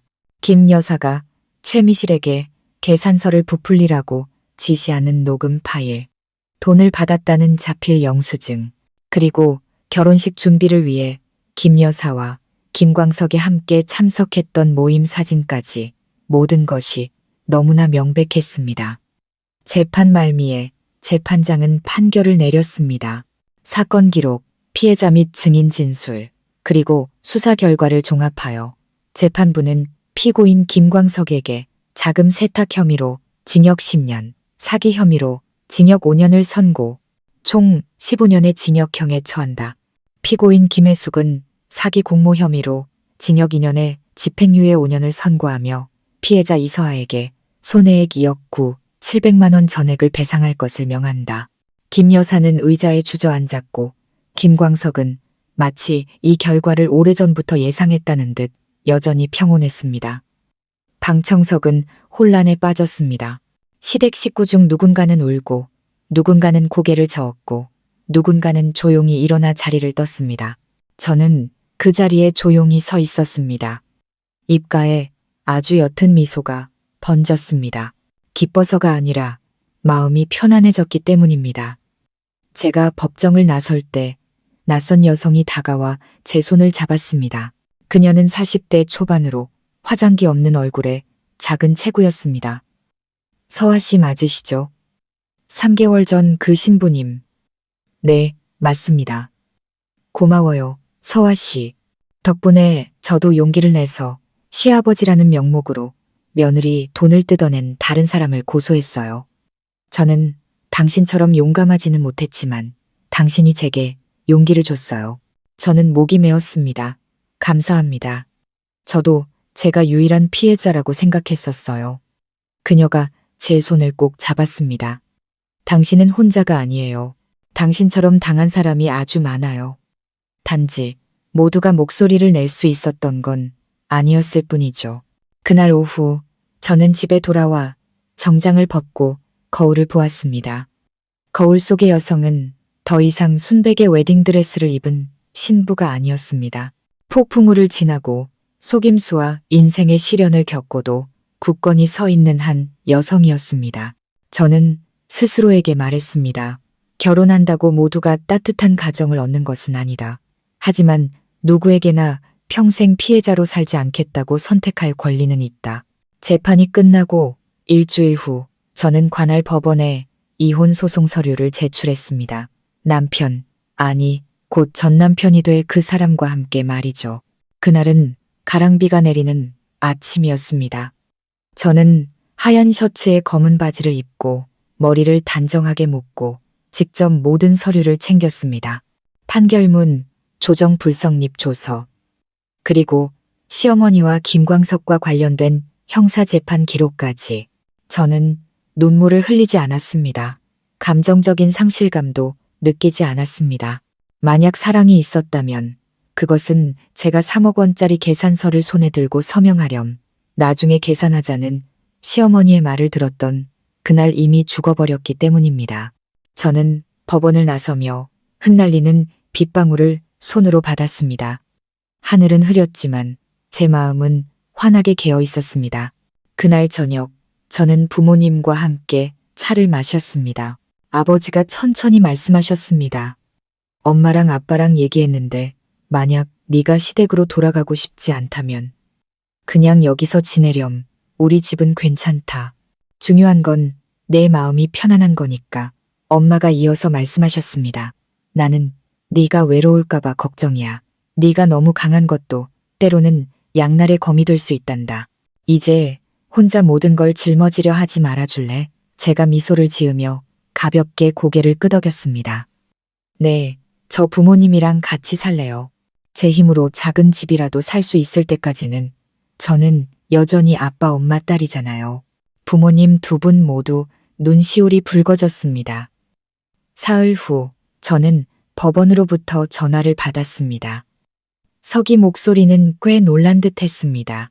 이서아 씨, 오늘 법원으로 2달 전 공증사무소에서 인증받은 봉인된 유언장이 도착했다는 소식을 전해드립니다.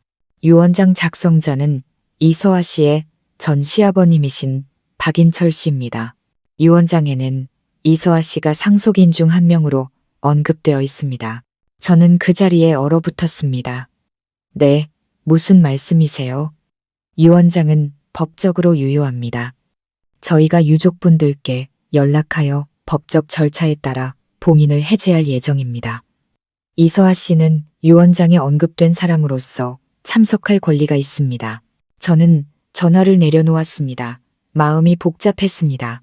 늘 침묵하고 소극적이며 시댁의 돈 문제와는 전혀 관련 없어 보였던 박인철 씨가 제게 이런 비밀을 숨기고 있었다니. 그날 밤 저는 뜬 눈으로 밤을 새웠습니다. 결국 저는 가기로 결정했습니다.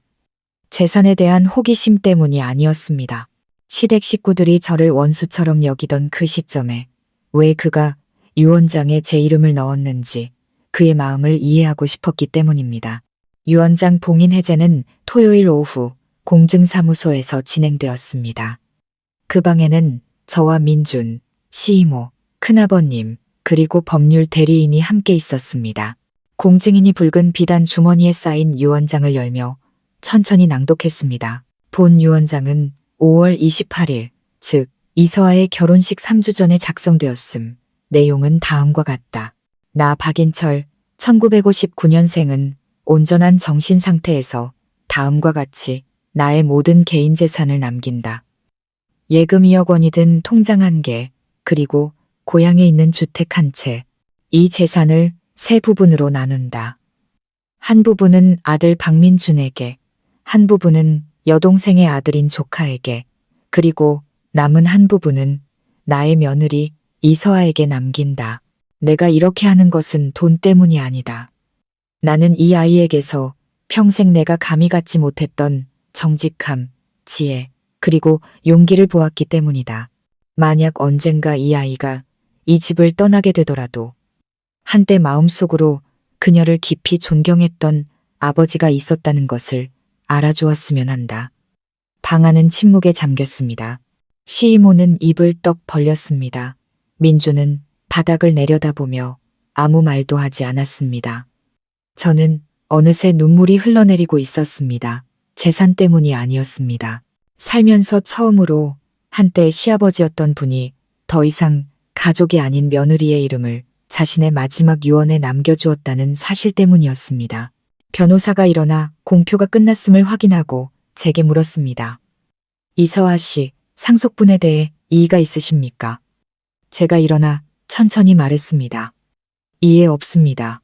다만 한 가지 말씀드리고 싶습니다. 아버님, 감사합니다. 어떤 시아버지도 하지 못했을 용감한 유언을 남겨주셔서요. 저는 아무것도 받지 않겠습니다. 하지만 이 유언장 사본을 제 남은 인생의 자부심으로 간직하고 싶습니다. 저는 가벼운 마음으로 오후 햇살 속에서 공증사무소를 나섰습니다. 저는 남편을 잃었지만 아버지를 얻었습니다. 그날 오후 집에 도착했을 때 다시 전화가 울렸습니다. 한 대형 신문사의 기자였습니다. 이서아 씨, 저희가 이번 사건을 극복해내신 여정을 정의를 위해 일어선 한 여성으로서 공유하는 글을 써주시길 부탁드리고 싶습니다. 많은 젊은이들이 당신 같은 분의 목소리를 듣고 싶어 합니다. 제가 옅게 웃었습니다. 저는 대단한 사람이 아니에요. 저는 단지 사기를 당했지만 제때 정신을 차린 한 명의 신부일 뿐이에요. 바로 그렇기 때문에 저희는 당신의 목소리가 필요합니다. 저는 고개를 끄덕였습니다. 수많은 사건을 겪은 후 처음으로 저는 제 이야기가 눈물로 끝나는 것이 아니라 다른 사람들에게 빛이 있는 길을 열어주기 위한 것이라는 사실을 깨달았습니다. 신문사로부터 글을 써달라는 요청을 받은 후 제가 얼마나 오랫동안 창가에 조용히 앉아 있었는지 모르겠습니다. 어둠이 내리고 초여름비가 처마 밑으로 부슬부슬 내렸습니다. 빗방울은 부모님 댁의 낡은 기와 위에 부드럽게 부딪혔습니다. 결혼이라는 폭풍이 휩쓸고 간 뒤 제가 안전하다고 부를 수 있는 유일한 곳이었습니다. 제 앞에 노트북은 여전히 하얀 화면을 띄우고 있었습니다. 기자는 영감을 주는 글을 공유해달라며 수천 명의 여성들이 제 이야기를 듣고 싶어 한다고 재촉했지만 저는 아직 한 글자도 쓰지 못하고 있었습니다. 쓸 말이 없어서가 아니었습니다. 두려웠기 때문입니다. 글을 쓰면 저는 모든 것을 다시 마주해야 했습니다.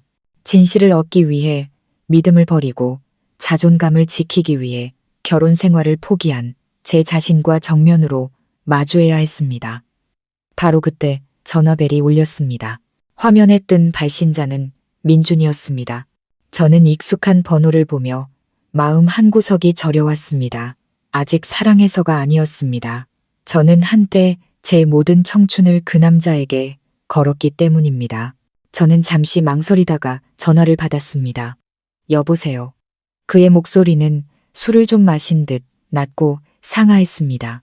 나야, 너희 집 앞이야. 저는 그 자리에 굳었습니다. 무슨 일이에요? 그냥 잠깐만 널 보고 싶어서. 10분만. 만약 내 얼굴 보기 싫다고 하면 바로 갈게. 약속해. 저는 몇 초간 침묵하다가 작게 말했습니다. 기다려요. 제가 밖으로 나가자 민준이 하얀 연꽃 한 다발을 들고 서 있었습니다. 제가 한때 무척 좋아했지만 그가 한 번도 기억해서 사준 적 없는 꽃이었습니다. 그의 눈빛은 지쳐 보였습니다. 잘 지냈어? 네, 잘 지내요. 오빠는요? 아니, 잘 못 지내. 빙빙 돌리지 않을게요. 용건만 말해요. 그가 손에 든 꽃다발을 꽉 쥐더니 고개를 들었습니다. 다시 시작하고 싶어. 저는 웃음이 터져 나왔습니다. 고통스럽거나 비꼬는 웃음이 아니었습니다. 그저 이미 사라져버린 것들에 대한 작별 인사 같은 가벼운 웃음이었습니다. 무슨 생각으로 그런 말을 하는 거예요? 민준이 저를 바라보았습니다. 그의 눈에는 후회가 가득했습니다. 내가 틀렸다는 거 알아. 비겁했고 침묵했고 엄마가 널 구렁텅이로 밀어넣는 걸 방관했어. 하지만 단 한 번도 널 잊은 적 없어. 난 아직 널 사랑해. 서아야. 저는 고개를 저으며 허공을 바라보았습니다. 오빠는 날 사랑했지만 내가 계산서 더미와 사람들의 비난 그리고 오빠 어머니의 압박 속에서 허우적거릴 때 오빠는 어디 있었죠? 오빠는 침묵했죠. 내가 혼자 경찰서와 법원, 언론과 오빠네 친척들을 상대할 때 오빠는 어디 있었나요? 그가 입술을 굳게 다물었습니다. 입술이 떨렸죠. 용기가 없었어. 내가 너무 약했어. 제가 고개를 들고 그를 똑바로 쳐다보았습니다. 저는 강한 남편이 필요했던 게 아니에요. 제가 약해졌을 때 제 곁에 서줄 사람이 필요했을 뿐이에요. 하지만 오빠는 그러지 못했죠. 민주는 고개를 숙였습니다. 그의 손은 꽃이 피 으스러질 정도로 꽃다발을 꽉 쥐고 있었습니다.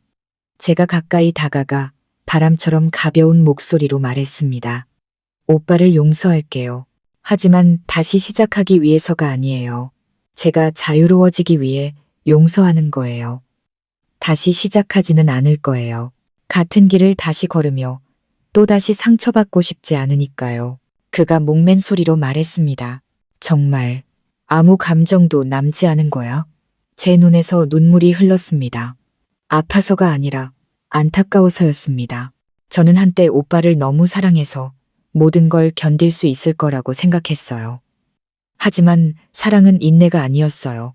사랑은 보호받는 곳이지 살아남기 위해 발버둥 치는 곳이 아니었어요.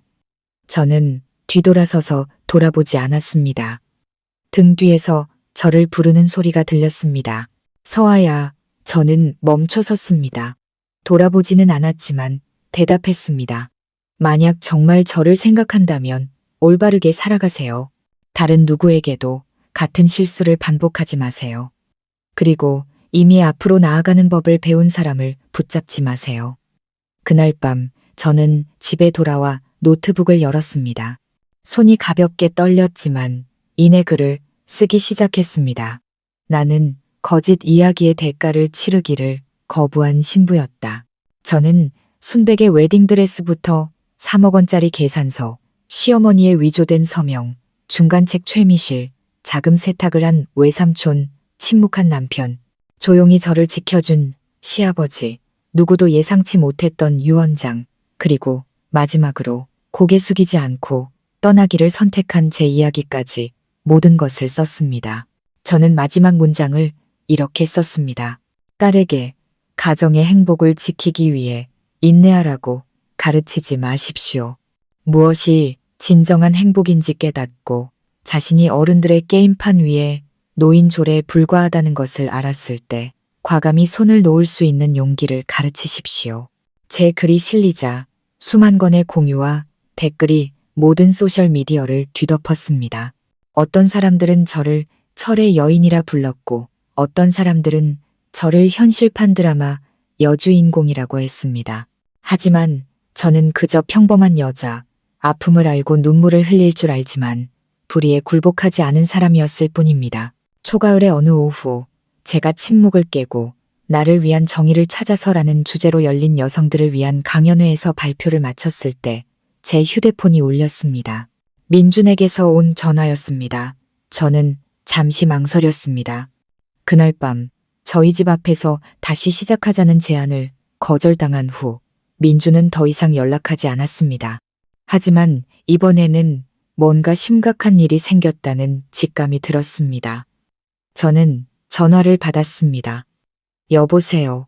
민준의 목소리는 구급차 사이렌 소리와 뒤섞여 울먹이고 있었습니다.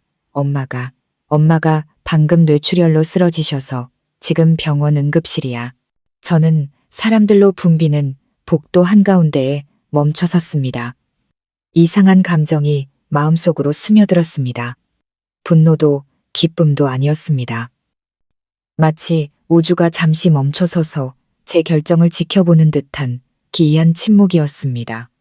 제가 병원에 도착했을 때는 이미 땅거미가 지고 있었습니다. 중환자실 문은 굳게 닫혀 있었습니다. 민주는 복도 벤치에 앉아 충혈된 두 눈으로 고개를 푹 숙이고 있었습니다. 저는 그의 앞에 말없이 섰습니다. 민준이 고개를 들었습니다. 그의 눈에는 깊은 피로가 서려 있었습니다. 와줘서 고마워. 사람으로서의 도리예요. 어쨌든 한때는 제 시어머니셨으니까요. 그가 제게 낡은 노란색 편지 봉투를 건넸습니다. 봉투 위에는 삐뚤빼뚤한 글씨로 전며느리 서아에게라고 적혀 있었습니다. 읽어봐. 재판 끝난 날 엄마가 쓰신 건데 차마 보내지 못하셨나 봐. 오늘 쓰러지셨을 때 간호사가 엄마 옷 주머니에서 발견했대. 진짜 손편지였지. 연극이 아니었어. 저는 편지를 받아 맞은편 의자에 앉았습니다. 심장이 조여오는 듯 했습니다. 제가 편지를 열었습니다. 서아에게 만약 네가 이 글을 읽고 있다면 나는 아마 의식과 무의식의 경계 어딘가에 누워 있겠구나. 너와 제대로 이야기할 기회가 다시 올지 모르겠다. 나는 한때 내가 하는 모든 일이 가족을 위해, 체면을 위해, 친척들을 위한 것이라고 생각했다. 하지만 나는 틀렸다. 내 결혼식을 돈 문제로 만든 것이 틀렸고, 너를 위한다는 명목으로 너를 빚더미에 앉힌 것이 틀렸고, 네가 내게 온 가장 바른 며느리였다는 것을 알아보지 못한 것이 틀렸다. 나는 여자는 참고 인내해야만 가정을 지킬 수 있다고 생각했다. 하지만 너는 내게 한 가지를 가르쳐 주었다. 때로는 떠나는 것이 자신의 존엄을 지키는 방법이라는 것을. 미안하다, 서아야. 너를 그토록 힘든 상황에 빠뜨려서 정말 미안하다. 용서를 구하지는 않겠다. 그저 네가 평안하게 살기를 바랄 뿐이다.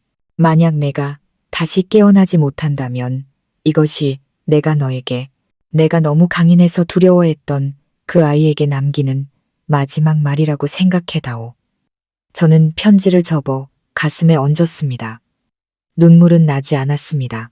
다만 가슴 속의 먼지가 훅 불려나간 듯한 가벼움만이 느껴졌습니다. 그날 밤 저는 집에 돌아와 현관 옆에 앉아 노란 불빛 아래에서 편지를 비춰보았습니다. 엄마가 다가와 제가 생각에 잠긴 것을 보고 물으셨습니다. 용서와 망각 사이에서 갈등하고 있는 거니? 제가 고개를 끄덕였습니다. 엄마, 용서하면 제가 약해지는 건 아닐까요? 엄마는 잠시 침묵하시더니 차분하게 말씀하셨습니다. 용서는 다른 사람에게 너그러움을 보여주기 위해 하는 게 아니란다. 용서는 증오라는 무거운 짐에서 스스로를 해방시키기 위해 하는 거야. 네가 용서한다는 것은 네가 약하다는 뜻이 아니라 분노를 짊어지지 않고도 앞으로 나아갈 수 있을 만큼 충분히 강해졌다는 뜻이야. 저는 엄마의 어깨에 고개를 기댔습니다. 그 순간 저는 강인한 신부도 용감한 피해자도 아닌 꿈 같은 시절을 너무 멀리 떠나와 차가운 현실 속에서 작은 온기를 찾고 있는 한 아이가 된 것 같았습니다. 다음 날 저는 다시 병원으로 갔습니다. 민주는 여전히 먹지도 자지도 않고 그 자리에 앉아 있었습니다. 의사는 김 여사가 위기를 넘겼지만 가벼운 마비, 후유증이 남을 수 있다고 했습니다. 저는 병실 안으로 들어가지 않고 제가 짠 털목도리와 그녀가 쓴 편지를 코팅해서 작은 쪽지와 함께 남겨두었습니다. 편지는 읽었습니다. 그리고 저는 용서했습니다. 어머니를 위해서가 아니라 저 자신을 위해서요. 부디 마음 편히 계세요. 저는 뒤돌아 걸었습니다.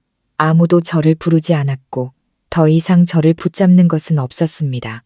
그리고 기나긴 시간 끝에 처음으로 제 마음이 진정으로 평안해지는 것을 느꼈습니다. 시댁을 뒤흔들었던 재판이 있고 1년 후 저는 나는 전 며느리입니다라는 제목의 첫 책을 출간했습니다. 제가 작가라고 생각하지도 강연가가 될 생각도 없었습니다. 저는 단지 결혼식 날 밤 희망에 찬 눈으로 웨딩카에서 내렸던 순간부터 3억 원짜리 계산서 앞에서 조용히 앉아있던 그날 밤까지 제가 겪었던 모든 일을 솔직하고 담담하게 기록했을 뿐입니다. 저는 밤새 울었던 날들, 경찰서와 법원을 드나들며 한 걸음씩 진실을 파헤쳤던 과정들을 이야기했습니다.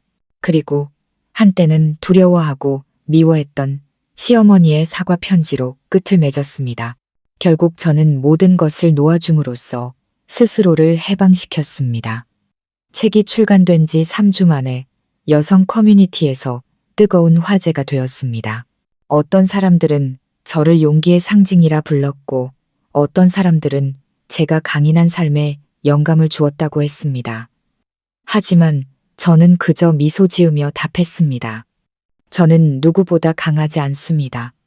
저는 단지 더 이상 침묵하지 않기로 선택했을 뿐입니다. 어느 날 저는 현대 결혼 생활 속 여성의 자기 보호 권리라는 주제로 열린 큰 행사에 초대를 받았습니다. 도심의 한 고급스러운 강연장이었습니다. 저는 400명이 넘는 사람들 앞에서 연단에 섰습니다. 대부분은 중년 여성, 젊은이들, 그리고 갓 20살이 된 앳된 소녀들이었습니다. 저는 도덕적인 설교가 아닌 제 진심을 담아 차분하게 이야기했습니다. 제가 무대를 내려왔을 때 30대 초반의 한 남자가 다가왔습니다. 키가 크고 안경을 썼으며 손에는 제 책을 들고 있었습니다. 안녕하세요, 이서아 씨. 제가 고개를 들어 놀란 눈으로 그를 쳐다보았습니다. 그가 미소 지었습니다. 저는 강지훈이라고 합니다. 시 검찰청에서 근무하는 신임 검사입니다. 저는 예전에 서아 씨 사건을 관심 있게 지켜봤고 책은 하룻밤 만에 다 읽었습니다. 저는 조금 부끄러웠습니다. 감사합니다.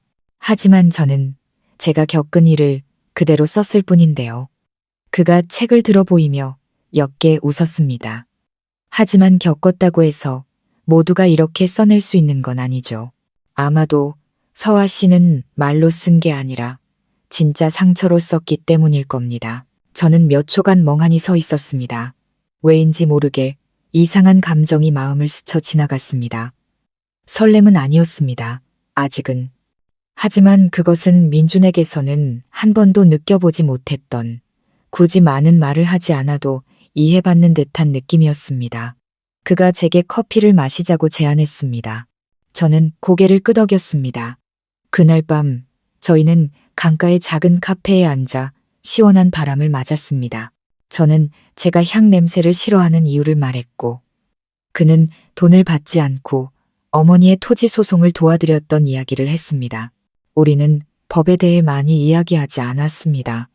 대신 사람의 마음, 여자의 인내의 한계, 그리고 결혼 생활에서의 존엄성에 대해 이야기했습니다. 저를 차까지 바래다 주며 그가 말했습니다. 기회가 된다면 더 이상 아프지 않고 아름다운 이야기들만 남은 서아 씨의 이야기를 듣고 싶습니다. 제가 미소 지으며 고개를 끄덕였습니다. 어쩌면요. 어쩌면 수없이 넘어진 후에야 사람들은 웃음으로 이야기하는 법을 배우게 되는지도 모르죠. 집에 돌아와 저는 세월의 낡아 누렇게 변한 작은 노트를 펼쳤습니다. 수사 기간 동안 시댁의 잘못된 점들을 하나하나 기록했던 노트였습니다. 저는 삐뚤빼뚤한 글씨를 보았습니다. X월 X일, 2억 9, 850만 원 계약서 발견. Y월 Y일, 최미실이 전화해 선처를 구함. 저는 미소를 지으며 한 장 한 장 찢어 뒷마당의 작은 화로에 던져 넣었습니다. 저는 더 이상 간직하지 않았습니다. 저는 진정한 끝이 판결문에 있는 것이 아니라 과거를 닫기로 결심한 사람의 마음에 있다는 것을 알았기 때문입니다. 다음 날 저는 민준에게 마지막 문자를 보냈습니다. 오빠, 평안하게 살길 바라요. 나는 용서했지만 뒤돌아보지 않는 법도 배웠어요. 답장은 없었습니다. 저 또한 더 이상 필요하지 않았습니다. 시청자 여러분, 오늘 이야기는 화려한 겉모습 뒤에 숨겨진 거짓을 폭로하는 여정일 뿐만 아니라 냉철함, 자존감, 그리고 적시에 아니오라고 말할 수 있는 능력의 가치에 대한 값비싼 교훈이기도 합니다. 결혼 생활이든 인생이든 인내라는 두 글자가 공정함을 대체하게 두지 마십시오. 현대 여성은 현모양처라 불리기 위해 참고 견딜 필요가 없습니다. 대신 이성으로 자신을 보호할 만큼 충분히 현명하고 믿음이 배신당했을 때 과감히 손을 놓을 수 있는 용기가 필요합니다. 오늘 이야기가 유익했다면 영상에 좋아요를 누르고 가족 이야기 채널을 구독해 주세요. 그리고 댓글로 여러분의 생각을 공유해 주세요. 저희 채널은 앞으로도 여러분의 마음을 움직이고 평범한 순간들 속에서 자신의 모습을 발견할 수 있도록 돕는 깊이 있는 실제 이야기들을 계속해서 전해드리겠습니다. 새로운 영상을 놓치지 않도록 알림 설정을 켜는 것도 잊지 마세요.